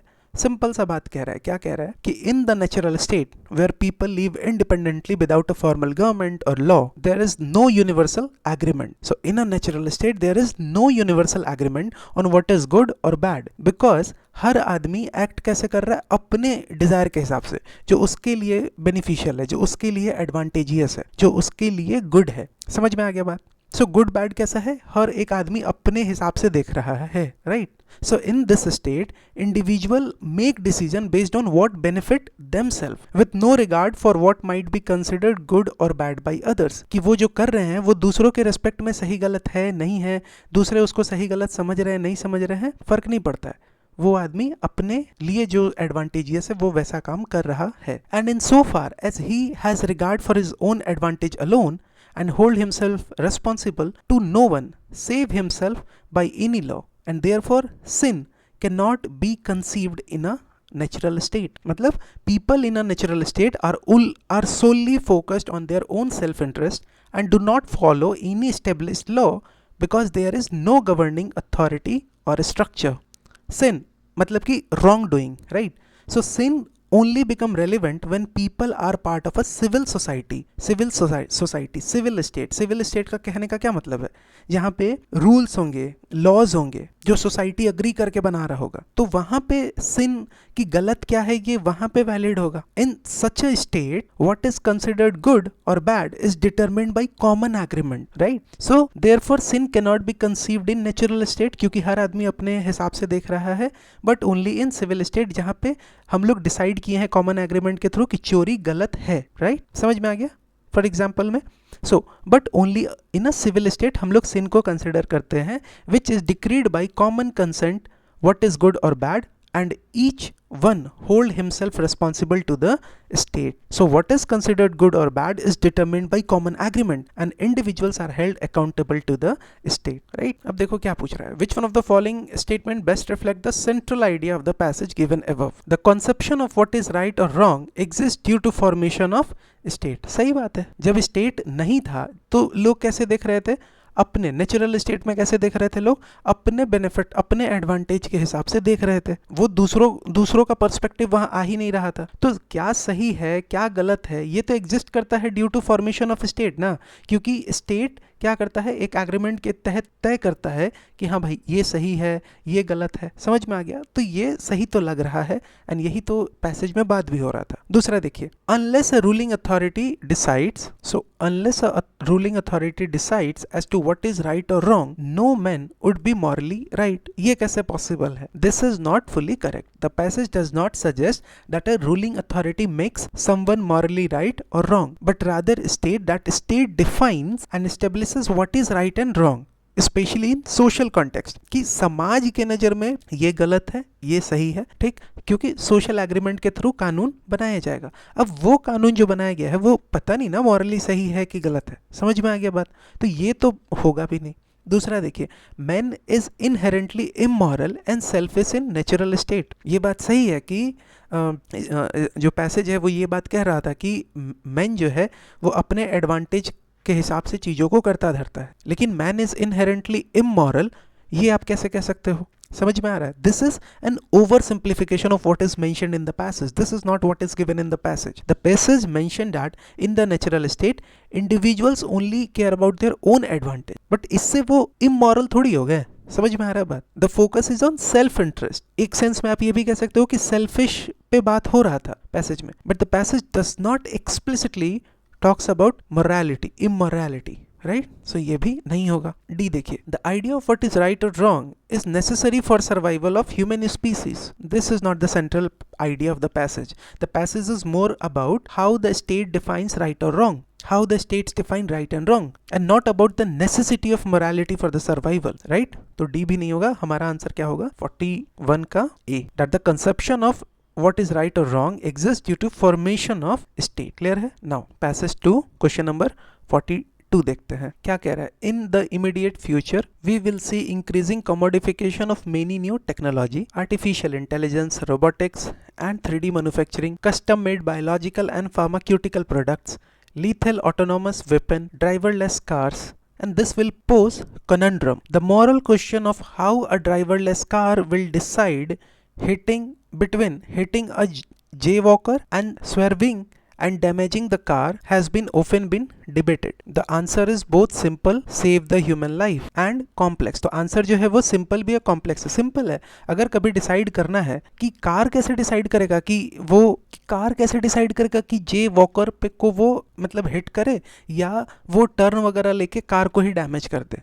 अगर मान लो कि car ऐसे चल रहा है, राइट, सॉरी ये कैसा कार है, बहुत महंगा कार है, ठीक है, तो मान लो ये कार अगर ऑटोमेटिक कार है, एआई वगैरह ये सारा कुछ टेक्नोलॉजी से इम्बेड मतलब इनबिल्ट है ये कार में, एंड वही इसको ड्राइव भी कर रहा है, ड्राइवरलेस कार है। तो ये कार अगर मान लो कोई पर्सन आ गया इसके सामने तो ये इसको हिट करेगा, ठीक है, ये पर्सन का गलती है, तो क्या ये इसको हिट करेगा या फिर ये अपना रास्ता बदल के अपने आप को डैमेज कर लेगा? तो वही कह रहा है कि आंसर सिंपल है, सेव द ह्यूमन लाइफ, लेकिन आंसर कॉम्प्लेक्स भी है। कॉम्प्लेक्स कैसे है कि at which angle should the car swerve, मतलब कौन से एंगल पे कार ऐसे टर्न करेगा, just enough to save the jaywalker और मोर देन इनफ, कि क्या वो सिर्फ हल्का सा इतना टर्न करेगा कि ये इसको डैमेज ना पहुंचे या फिर वो पूरा टर्न करेगा। If driverless car is in Dublin, who would take decision, the Irish government or the car's original code writer in California or a software programmer in Hyderabad to whom maintenance is outsourced? समझ में आ रहा है? So responsibility कौन लेगा? If different national jurisdiction have different fine print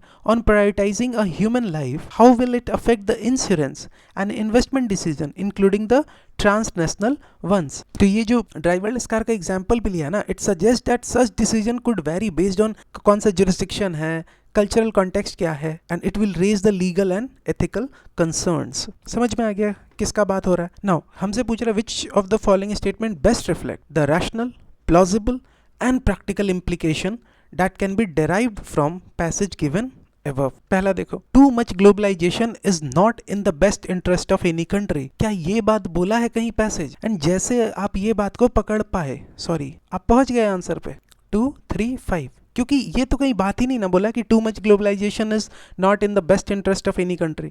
वो तो ठीक है, एक बात दिख रहा है ना कि चलो ठीक है, ग्लोबलाइजेशन के कारण क्या हो रहा है, आयरिश गवर्नमेंट, मान लो डबलिन में कार चला, आयरिश गवर्नमेंट जो है आप उसको सजा दोगे, या कार का जो ओरिजिनल कोड राइटर है जो कैलिफोर्निया यूएस में है उसको आप सजा दोगे, कि इंडिया में जो मेंटेनेंस जिसको आउटसोर्स किया हुआ है जो प्रोग्रामर को, सॉफ्टवेयर प्रोग्रामर को, आप उसको मतलब सजा दोगे। तो ठीक है, ये तीनों चीज हो रहा है ग्लोबलाइजेशन के कारण, लेकिन प्रॉब्लम तो ये भी था ना, प्रॉब्लम तो ये भी था कि वो कितने एंगल पे वो टर्न ले, प्रॉब्लम तो ये भी था कि आदमी को बचाया जाए कि कार खुद को डैमेज करे। तो ग्लोबलाइजेशन यही था क्या कि too much globalisation is not in the best interest of any country. समझ में आ गया? तो पहला अगर जैसे गलत कर रहे, डायरेक्ट आंसर पे पहुंच रहे, पढ़ लीजिए जल्दी से। 2 देखिए, modern technologies are increasingly blurring the economic border. सही बात है। The passage mention the role of international stakeholder in decision making, कि डिसीजन जो लिया जा रहा है उसमें इंटरनेशनल स्टेक होल्डर का है अहमियत, है रोल। दैट इज प्रोग्रामर है वो, एक आपको कैलिफोर्निया का लिखा हुआ था नाम,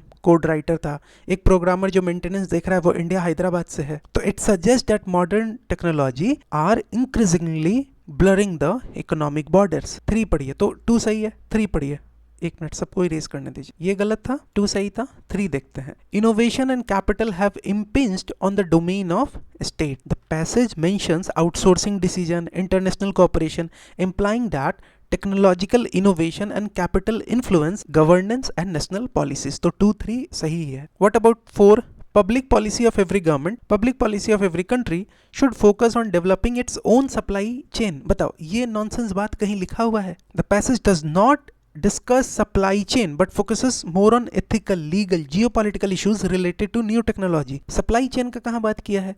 तो अगर बात नहीं किया है तो देखो फिर से, अगर 1 आप पकड़ लेते तो भी आप आंसर पे पहुंचते सी पे, अगर 4 आप पकड़ पा रहे हो कि 4 गलत है तो भी आप आंसर पे पहुंच रहे हो, और 5th तो सही है कि geopolitics will have to reconcile to many ambiguities and uncertainties। The passage mentioned the ambiguity and uncertainty arising from different national regulations which indicate the need for reconciliation in global geopolitics। Right, so correct answer is 2, 3, 5। जब आप बड़ा passage देखो तो समझ जाना कि वो passage का क्वेश्चन आसान होगा, पहला। दूसरा, जब भी इस तरीके का स्टेटमेंट देखो तो हमेशा कोशिश करना है कि एक भी गलत पकड़ के ऑप्शन एलिमिनेट करें। क्लियर है बात? नाउ क्वेश्चन नंबर 43 देखते हैं, छोटा सा पैसेज है क्या? नहीं यार, छोटा तो नहीं है, ठीक है। हमसे इसमें भी पूछ रहा है, अच्छा ठीक है, वही कि आप क्या इम्प्लाई कर सकते हो। सो the resolution of bankruptcy cases of Indian banks under IBC, that is Insolvency and Bankruptcy Code, should help bring non-performing asset situation under some control. Despite slow pace of resolution by National Company Law Tribunal, the code can be helpful in cleaning up bank books in future credit cycle. The recapitalization of public sector banks too can help increase the capital cushion of banks and induce them to lend more and boost economic activity. यहाँ तक तो simple economics चल रहा है, but bad debt resolution and recapitalization are only a part of solution, as they by themselves can do very little to rein in reckless lending that has pushed the Indian banking system to its current state. Unless there are systemic reforms that address the problem of unsustainable lending, future credit cycle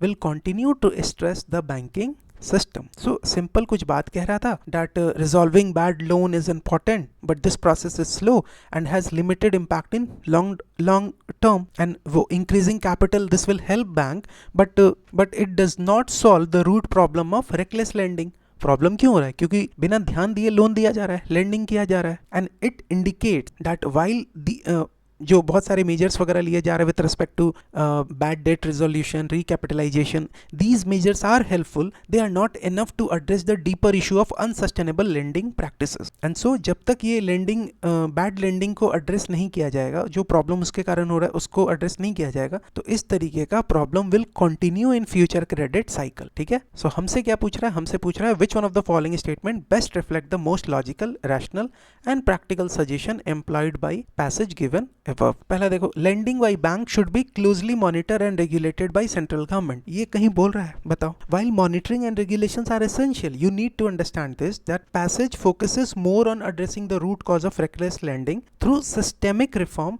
rather than just monitoring। So ये तो गलत बात हो गया। Interest rate should be kept low so as to induce bank to lend more and promote credit growth and thereby boost economic activity. सब बकवास बात लिख रहा है। पैसेज के हिसाब से देखो, the passage does not suggest low lending, low interest rate as a solution but emphasizes the need for systemic reform to fix the banking system issues।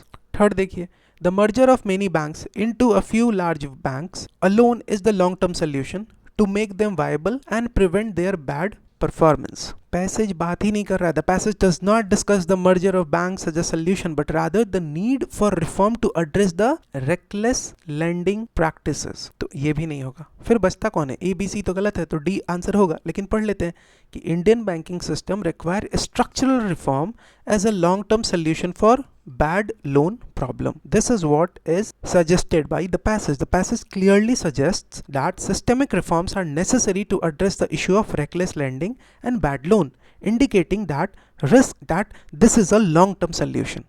Structural reform is a long-term solution। Right now question number 44, उसके लिए जल्दी से passage देख लेते हैं। Passage 4 क्या कह रहा है? In India the objective of macro economic policy is to enhance the economic welfare of the people, and any one wing of such macro policy, monetary or fiscal, cannot independently work without active support of another। Simple सा बात ये बताना चाह रहा है कि how different aspects of macroeconomic policy work together for public benefit। ये दिखाना चाह रहा है कि मैक्रो इकोनॉमिक पॉलिसी के जो दो आर्म है, एक आपको मॉनेटरी पॉलिसी जो सेंट्रल बैंक RBI बनाता है, एक आपको फिजिकल पॉलिसी जो गवर्नमेंट बनाता है, जहां बजट वगैरह का बात होगा। So it indicate that these two arms of the policy, that is monetary policy and physical policy, can not operate in isolation but must complement each other. Right, अब हमसे पूछ रहा है which one of the following statement best reflect the corollary to the passage given above. Corollary मतलब क्या? कि ये हुआ, उसका कॉन्सिक्वेंस ये हुआ। ठीक, पढ़ते हैं। देखो, ज्यादा नहीं भी समझ में आए, स्टेटमेंट पढ़िए, जो आपको लग रहा है पैसे से अलाइन कर रहा है, काम खत्म। पढ़ो, पहला क्या कह रहा है? The central bank can not work independently of the government. सही लग रहा है ना? क्यों? क्योंकि सेंट्रल बैंक जो मॉनेटरी पॉलिसी बना रहा है, गवर्नमेंट जो फिजिकल पॉलिसी बना रहा है, दोनों को कैसे है? दोनों एक दूसरे को कॉम्प्लीमेंट कर रहे हैं। अगर मान लो मॉनेटरी पॉलिसी चाह रहा है कि मार्केट में पैसा आए, एंड सरकार क्या कर रहा है? सरकार बहुत ज्यादा टैक्स वगैरह लगा रहा है, तो मार्केट में पैसा रहेगा? नहीं रहेगा। समझ में आया बात? अगर RBI चाह रहा है कि मार्केट से पैसा कम हो, कम हो। और सरकार क्या कर रहा है, सरकार बहुत पैसा खर्च कर रहा है, टैक्स वगैरह कम कर दिया है, तो मार्केट में क्या होगा, पैसा रहेगा। तो मतलब दोनों को साथ में काम करना पड़ेगा। मतलब central bank can not work independently of the government, मतलब सेंट्रल बैंक को गवर्नमेंट पे डिपेंडेंट होके काम करना पड़ेगा। This is correct, right? चलो बी देखो, government should regulate the financial market and institution closely. ये बात बोल रहा है क्या, या ये बात पैसेज में कहीं आपको लगा? तीसरा, market economy is not compatible with the socialist policy of the government. ये सब बात हुआ है। Financial sector reforms are required for enhancing the economic welfare of the people. कहाँ बात हुआ है ये सब? तो कोरोलरी का मतलब नहीं भी समझ में आता कि क्या होता है। यहाँ तो समझ में आ गया ना कि एक दूसरे पे डिपेंडेंट है। अगर मान लो नहीं समझ में आता तो भी ये BCD तो दिया हुआ ही नहीं है स्टेटमेंट। आंसर क्या होगा? ए। क्लियर है? क्वेश्चन नंबर 51 पूछ रहा है best reflect the central idea. तो पैसेज पढ़ना, उसका सेंट्रल आइडिया दिमाग में रखना है। क्या कह रहा है? The best universities like Harvard and MIT despite having the luxury of having some truly excellent teachers on their payroll are increasingly embracing the flipped classroom format, जहाँ पे where students listen to video lecture at home and spend class time applying their knowledge, solving problems and discussing example.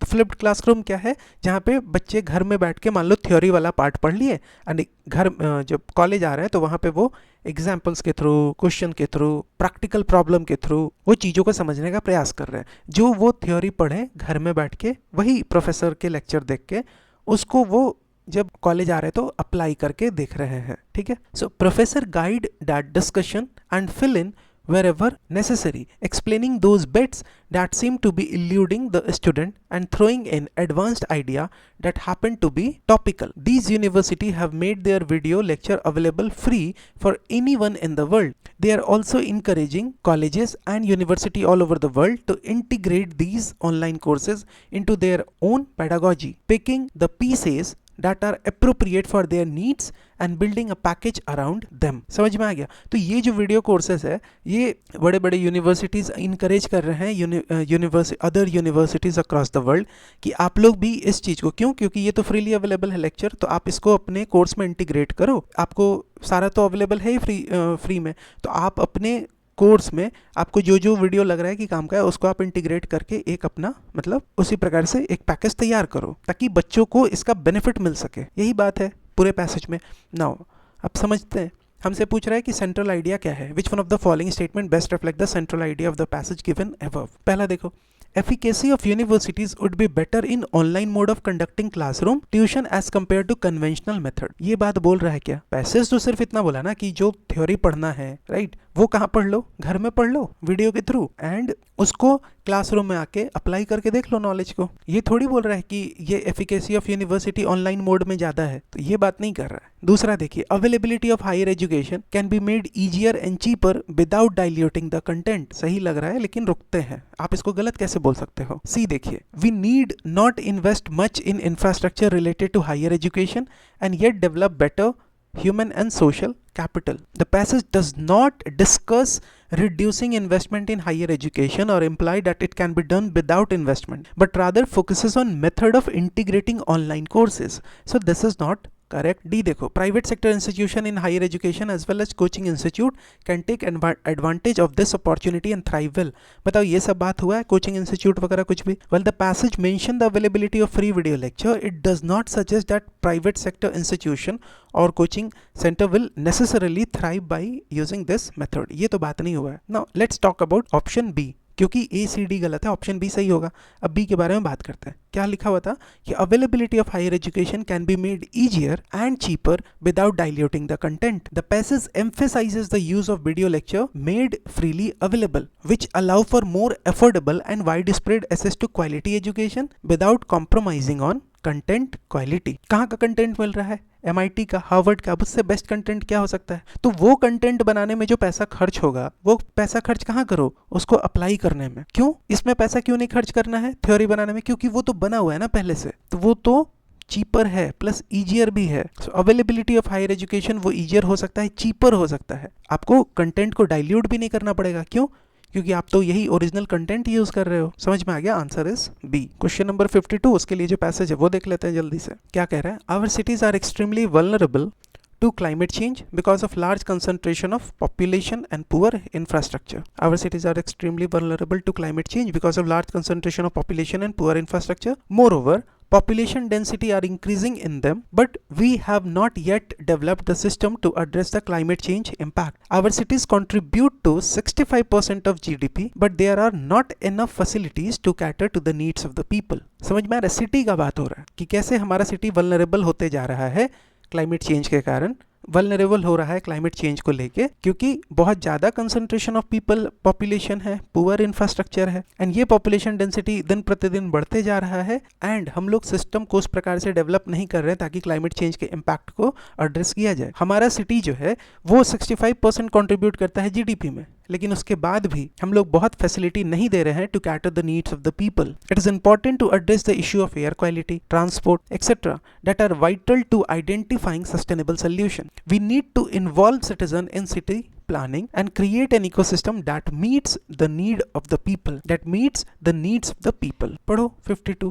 Which one of the following is most logical and rational inference that can be made from the passage given above? पहला देखो, our cities need to have a well-defined administrative setup with sufficient autonomy. मतलब ये सब ऐसे नहीं पकड़ पा रहे हो क्या कि जब आप पैसेज पढ़ रहे हो ये एडमिनिस्ट्रेटिव सेटअप, उसको सफिशिएंट ऑटोनॉमी मिले, ऐसा कुछ बात हुआ है पैसेज में? नहीं हुआ है. While governance is important, you need to understand this that passages focus is more on sustainability and infrastructure issues rather than administrative structure or autonomy. So पहला तो गलत है. दूसरा देखो, ever increasing population density is a hindrance in our efforts to achieve sustainable development. Ever increasing population density is a hindrance in our effort to achieve sustainable development. क्या logical inference आपका ये है? The passage mentions rising population density but does not specifically state that they are primary hindrance. बल्कि passage तो बात कर रहा है ना, it suggests the need for sustainable solution to manage these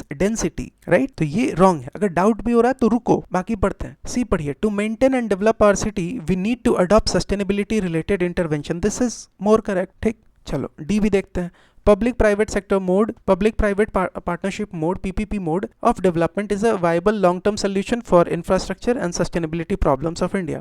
ये सब मेंस में लिखने के लिए ठीक है, पैसेज के हिसाब से थोड़ी सही है. The passage does not mention और suggest PPP as a solution, focusing instead on need for sustainable intervention, citizen involvement. तो करेक्ट आंसर क्या होगा? तो अगर बीसी में डाउट भी हो तो भी ज़्यादा अच्छा तो आंसर यही है, because the passage emphasizes addressing issues like air quality, transportation through sustainable planning and solution. Right now, question number 61 देखते हैं जल्दी से, पढ़ते हैं passage.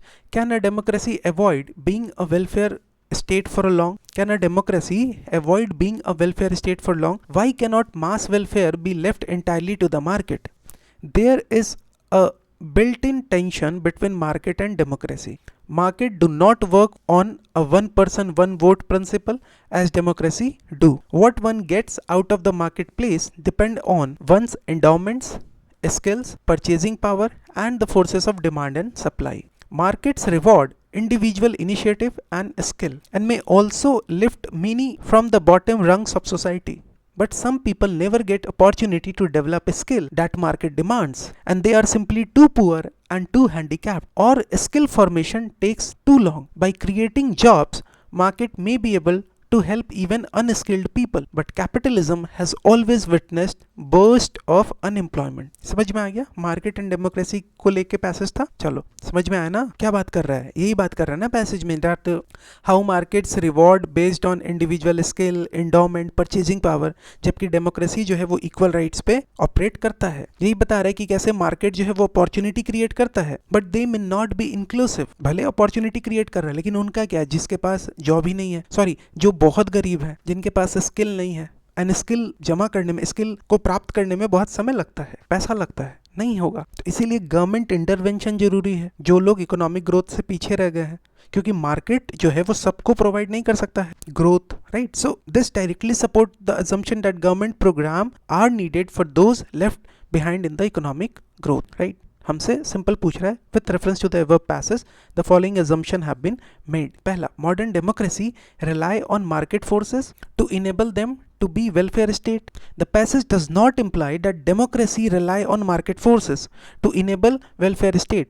Instead it points out the tension between the two, कि कैसे दोनों के बीच में टेंशन है, कैसे मार्केट कुछ और करना चाह रहा है, डेमोक्रेसी कुछ उसका पर्पस कुछ और है। ठीक, so modern democracy rely on market forces to enable them to be welfare state. ये अजम्पशन गलत है, पैसेज के हिसाब से भी आप नहीं कंक्लूड कर सकते हो। दूसरा देखो, market ensure sufficient economic growth necessary for democracy to be effective. ये कहाँ बोला बताओ? ये तो जबरदस्ती हम अब सोच रहे हैं ना कि सफिशिएंट इकोनॉमिक ग्रोथ चाहिए अगर डेमोक्रेसी में, तो मार्केट ही ये चीज कर सकता है। The passage does not suggest that market alone ensure economic growth for democracy to function effectively. It just notes that market contribute to economic growth but they do not always address the welfare of all citizen. So ये भी गलत हो जाएगा। 3 पढ़ते हैं, government programme are needed for those left behind in the economic growth. ये बात तो पहले भी बोला ना, that market can not always address the need for those who are left behind and so उनके लिए गवर्नमेंट इंटरवेंशन चाहिए। so, सिर्फ कौन सही है?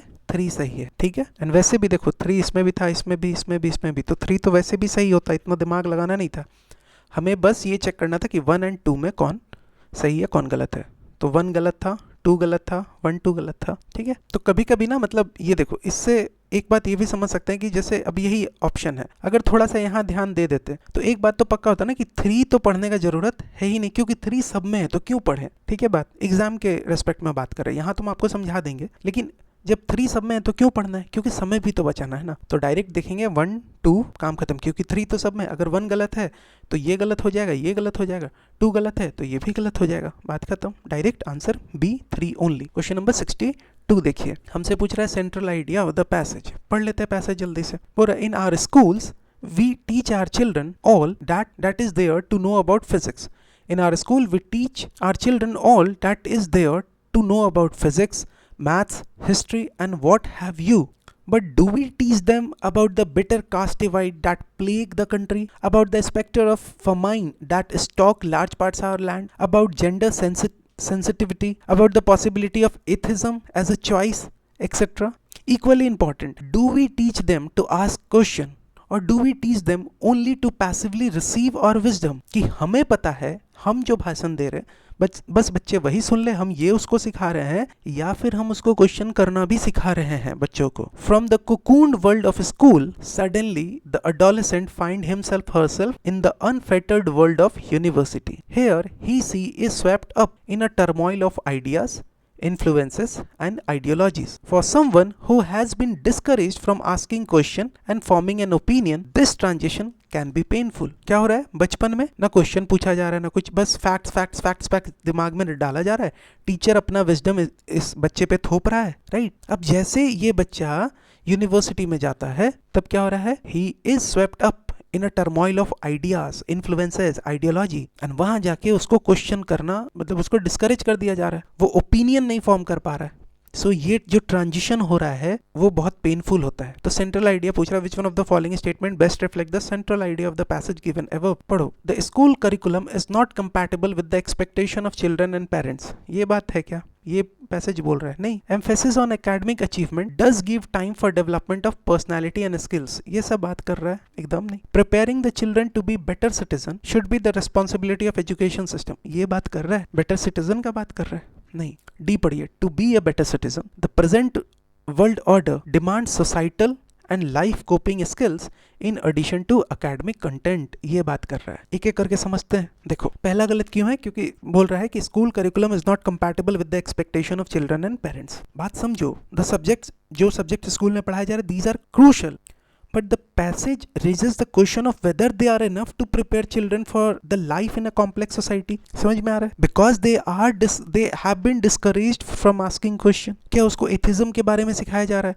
क्या उसको जेंडर सेंसिटिविटी सिखाया जा रहा है? क्या उसको कास्ट डिवाइड के बारे में सिखाया जा रहा है? तो पहला गलत है। दूसरा, emphasis on academic achievement does not give time for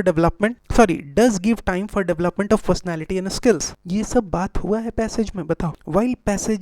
While the passage touches on the limitation of focusing only on academics, it does not explicitly state that academic achievement take away from personality and skill development. अब जो C है वो C भी एक sense पे सही होता, लेकिन C D के रेस्पेक्ट में D ज्यादा कॉम्प्रिहेंसिव है। क्यों? देखो, preparing the children to be a better citizen should be the responsibility of education system, है कि नहीं?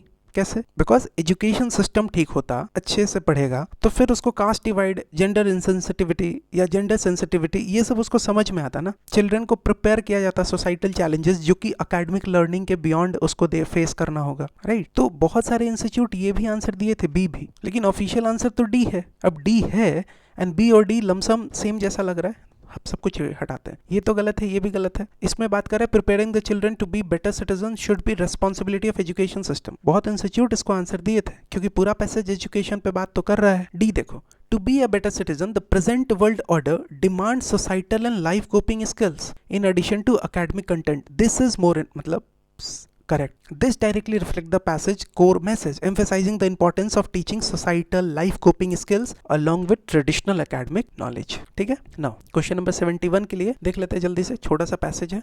क्या कह रहा है?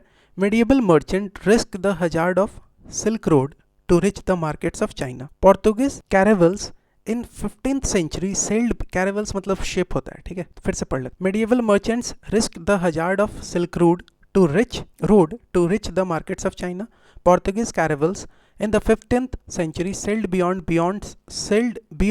the bounds of the known world, searching less for knowledge than for gold and spices. Historically, the driver for opening frontiers has always been the search for resources. Science and curiosity are weaker drivers.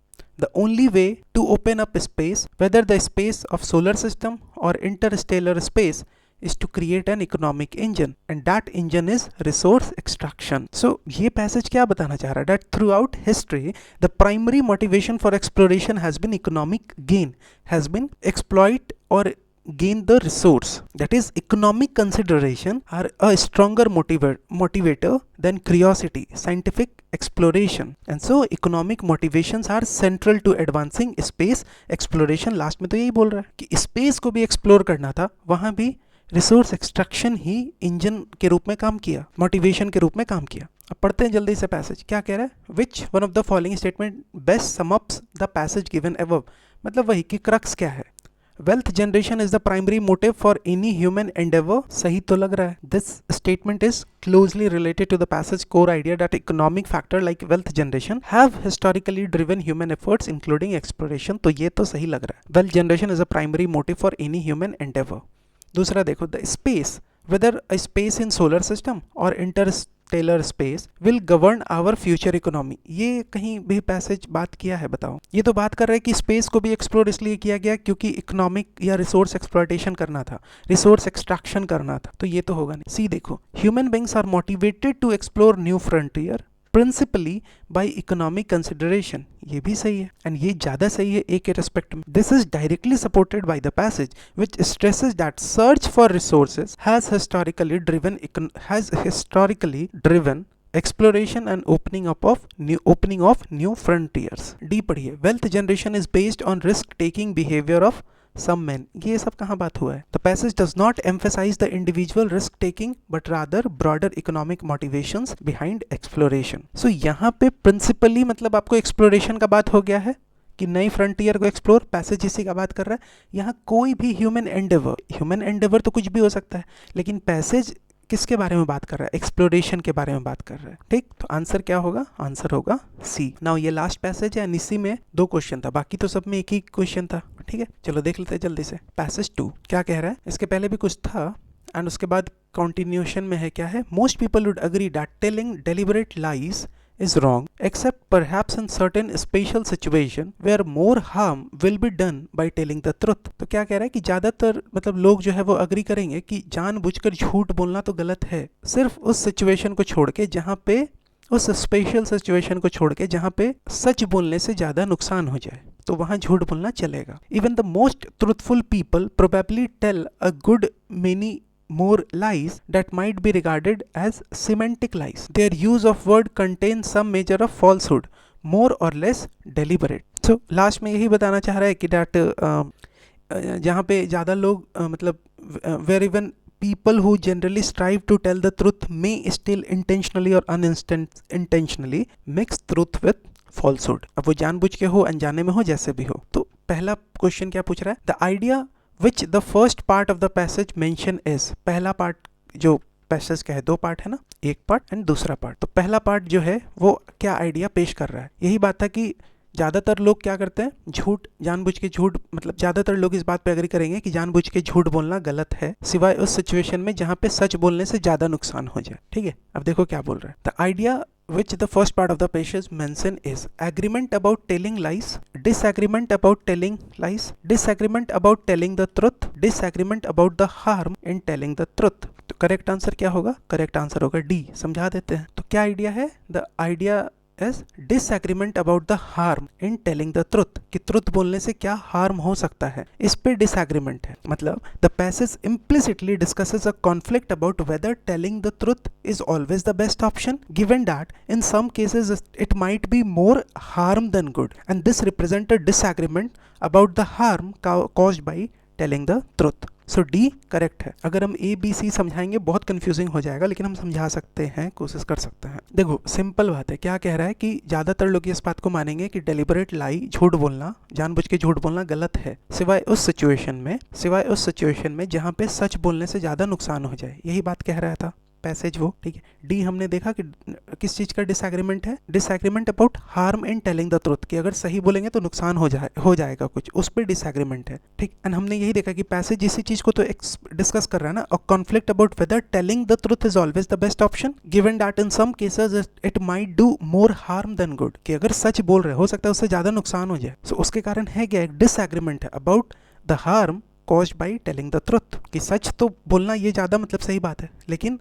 अगर सच बोलेंगे तो क्या होगा, harm हो जाए, वहां पे disagreement है। तो मतलब हमको झूठ बोलना पड़ेगा, झूठ बोलना है, लेकिन हमेशा तो सच बोलना चाहिए, तो वो डिसएग्रीमेंट है। समझ में आ गया बात। एंड ये थोड़ा सा मतलब ऐसे शांत मन से सोचना होगा। हालांकि हम ए बी सी भी समझा देते हैं, ए बी सी, ताकि अगर इस तरीके का स्टेटमेंट जहाँ कंफ्यूजन होता है, agreement, disagreement, about telling lies, about telling truth, ऐसा कुछ है तो आप मतलब आसानी से कर लो। पहला बोल रहा है आइडिया क्या है, first part of the passage, A बोल रहा है agreement about telling lies. Please understand the passage mention agreement on wrongfulness of lying, कि ज्यादातर लोग इस बात पे तो वो करेंगे, मतलब अग्री करेंगे कि झूठ बोलना गलत है, तो एग्रीमेंट इस बात पे है, but emphasises that there are exception, जहाँ पे सच बोलना वो ज्यादा हार्म कर देगा। तो पहला वाला ऑप्शन होगा नहीं। क्या एग्रीमेंट है टेलिंग लाइज पे? नहीं, वो उस जगह पे नहीं है जहाँ पे सच बोलने से ज्यादा नुकसान हो जाएगा। समझ में आ रहा है? तो ए गलत हो जाएगा। दूसरा देखिए, disagreement about telling lies, the passage does not focus on disagreement about lying but on situation where telling the truth might cause harm. उस पे डिसएग्रीमेंट है कि वहां पे बोले क्या, अगर सच बोल देंगे तो नुकसान हो जाएगा, हार्म ज्यादा हो जाएगा, हो सकता है किसी का जान चला जाए सच बोल देने से, तो वहां झूठ बोले, बट झूठ बोलना तो गलत है। तो यहाँ पे डिसएग्रीमेंट है कि झूठ बोले या सच बोले। आया बात समझ में? Disagreement about telling the truth, इस पे तो डिसएग्रीमेंट है ही नहीं। The passage does not discuss disagreement about telling the truth, it focuses on the idea that some time telling the truth might be harmful. ये उसका बात कर रहा है। करेक्ट आंसर डी होगा। आप एक बार फिर से समझना। देखो पैसेज सिर्फ बोल रहा था कि ज्यादातर लोग इस बात पे अग्री करेंगे कि झूठ बोलना क्या है, जानबूझ के झूठ बोलना गलत है, सिवाय उस सिचुएशन पे जहाँ पे सच बोलने से ज्यादा नुकसान हो जाएगा। यही बात है कि सच बोलने के चक्कर में मान लो किसी का जान चल गया तो वहां तो नुकसान हो गया। तो डिसएग्रीमेंट किस पे है? About the harm in telling the truth, because the passage implicitly discusses a conflict about whether telling the truth is always the best option, given that in some cases it might do more harm than good, and this represent a disagreement about the harm caused by telling the truth. Question number 74. Which one of the following habit is found more often in good people? अच्छे लोगों में आपको क्या देखने को मिलेगा? Mixing up true and false. No, this statement is not about the habit of good people, but rather general observation about how people speak. So ये तो नहीं होगा, हमसे पूछ रहा है हैबिट ऑफ जो आपको अच्छे लोगों में देखने को मिलेगा। दूसरा, intentional mixing up of truth with false. रुको अभी, falsification of facts. This option suggests more deliberate dishonesty rather than nuanced approach of mixing truth with falsehood. ये भी गलत हो जाएगा। Complete concealment of truth. Truth को छुपा रहे। The passage does not talk about completely concealing the truth, but instead discusses subtle lies or mixing truth with falsehood. तो फिर क्या हो गया? वही देखो यहाँ पे, even the most truthful people probably tell a good number of lies that might be regarded as semantic lies. Semantic lie का मतलब क्या होगा कि आप वैसे झूठ नहीं बोल रहे हो, अगर वर्ड बाय वर्ड देखा जाए तो। जैसे युधिष्ठिर वाला बात है कि अश्वत्थामा मारा गया। अब वो स्टेटमेंट वाइज तो सही बोल रहे हैं, लेकिन वो बोल तो झूठ रहे हैं, राइट? क्योंकि वो द्रोणाचार्य को दिखा रहे हैं कि अश्वत्थामा उनका बेटा मारा गया, लेकिन वो एक्चुअल में हाथी का बात कर रहे हैं। आया बात समझ में? So even the most truthful people probably tell a good number of more lies that might be regarded as semantic lie. Their use of word contain measure of falsehood and more और less deliberate. तो intentional mixing up of truth with false. Correct answer 73 के लिए क्या हो जाएगा? P. सो यहाँ हमारा 2021 का आरसी कॉम्प्रिहेंशन, रीडिंग कॉम्प्रिहेंशन, ये सारे क्वेश्चन कंप्लीट होते हैं, right? So that's it for this video. Thank you very much. जय हिंद।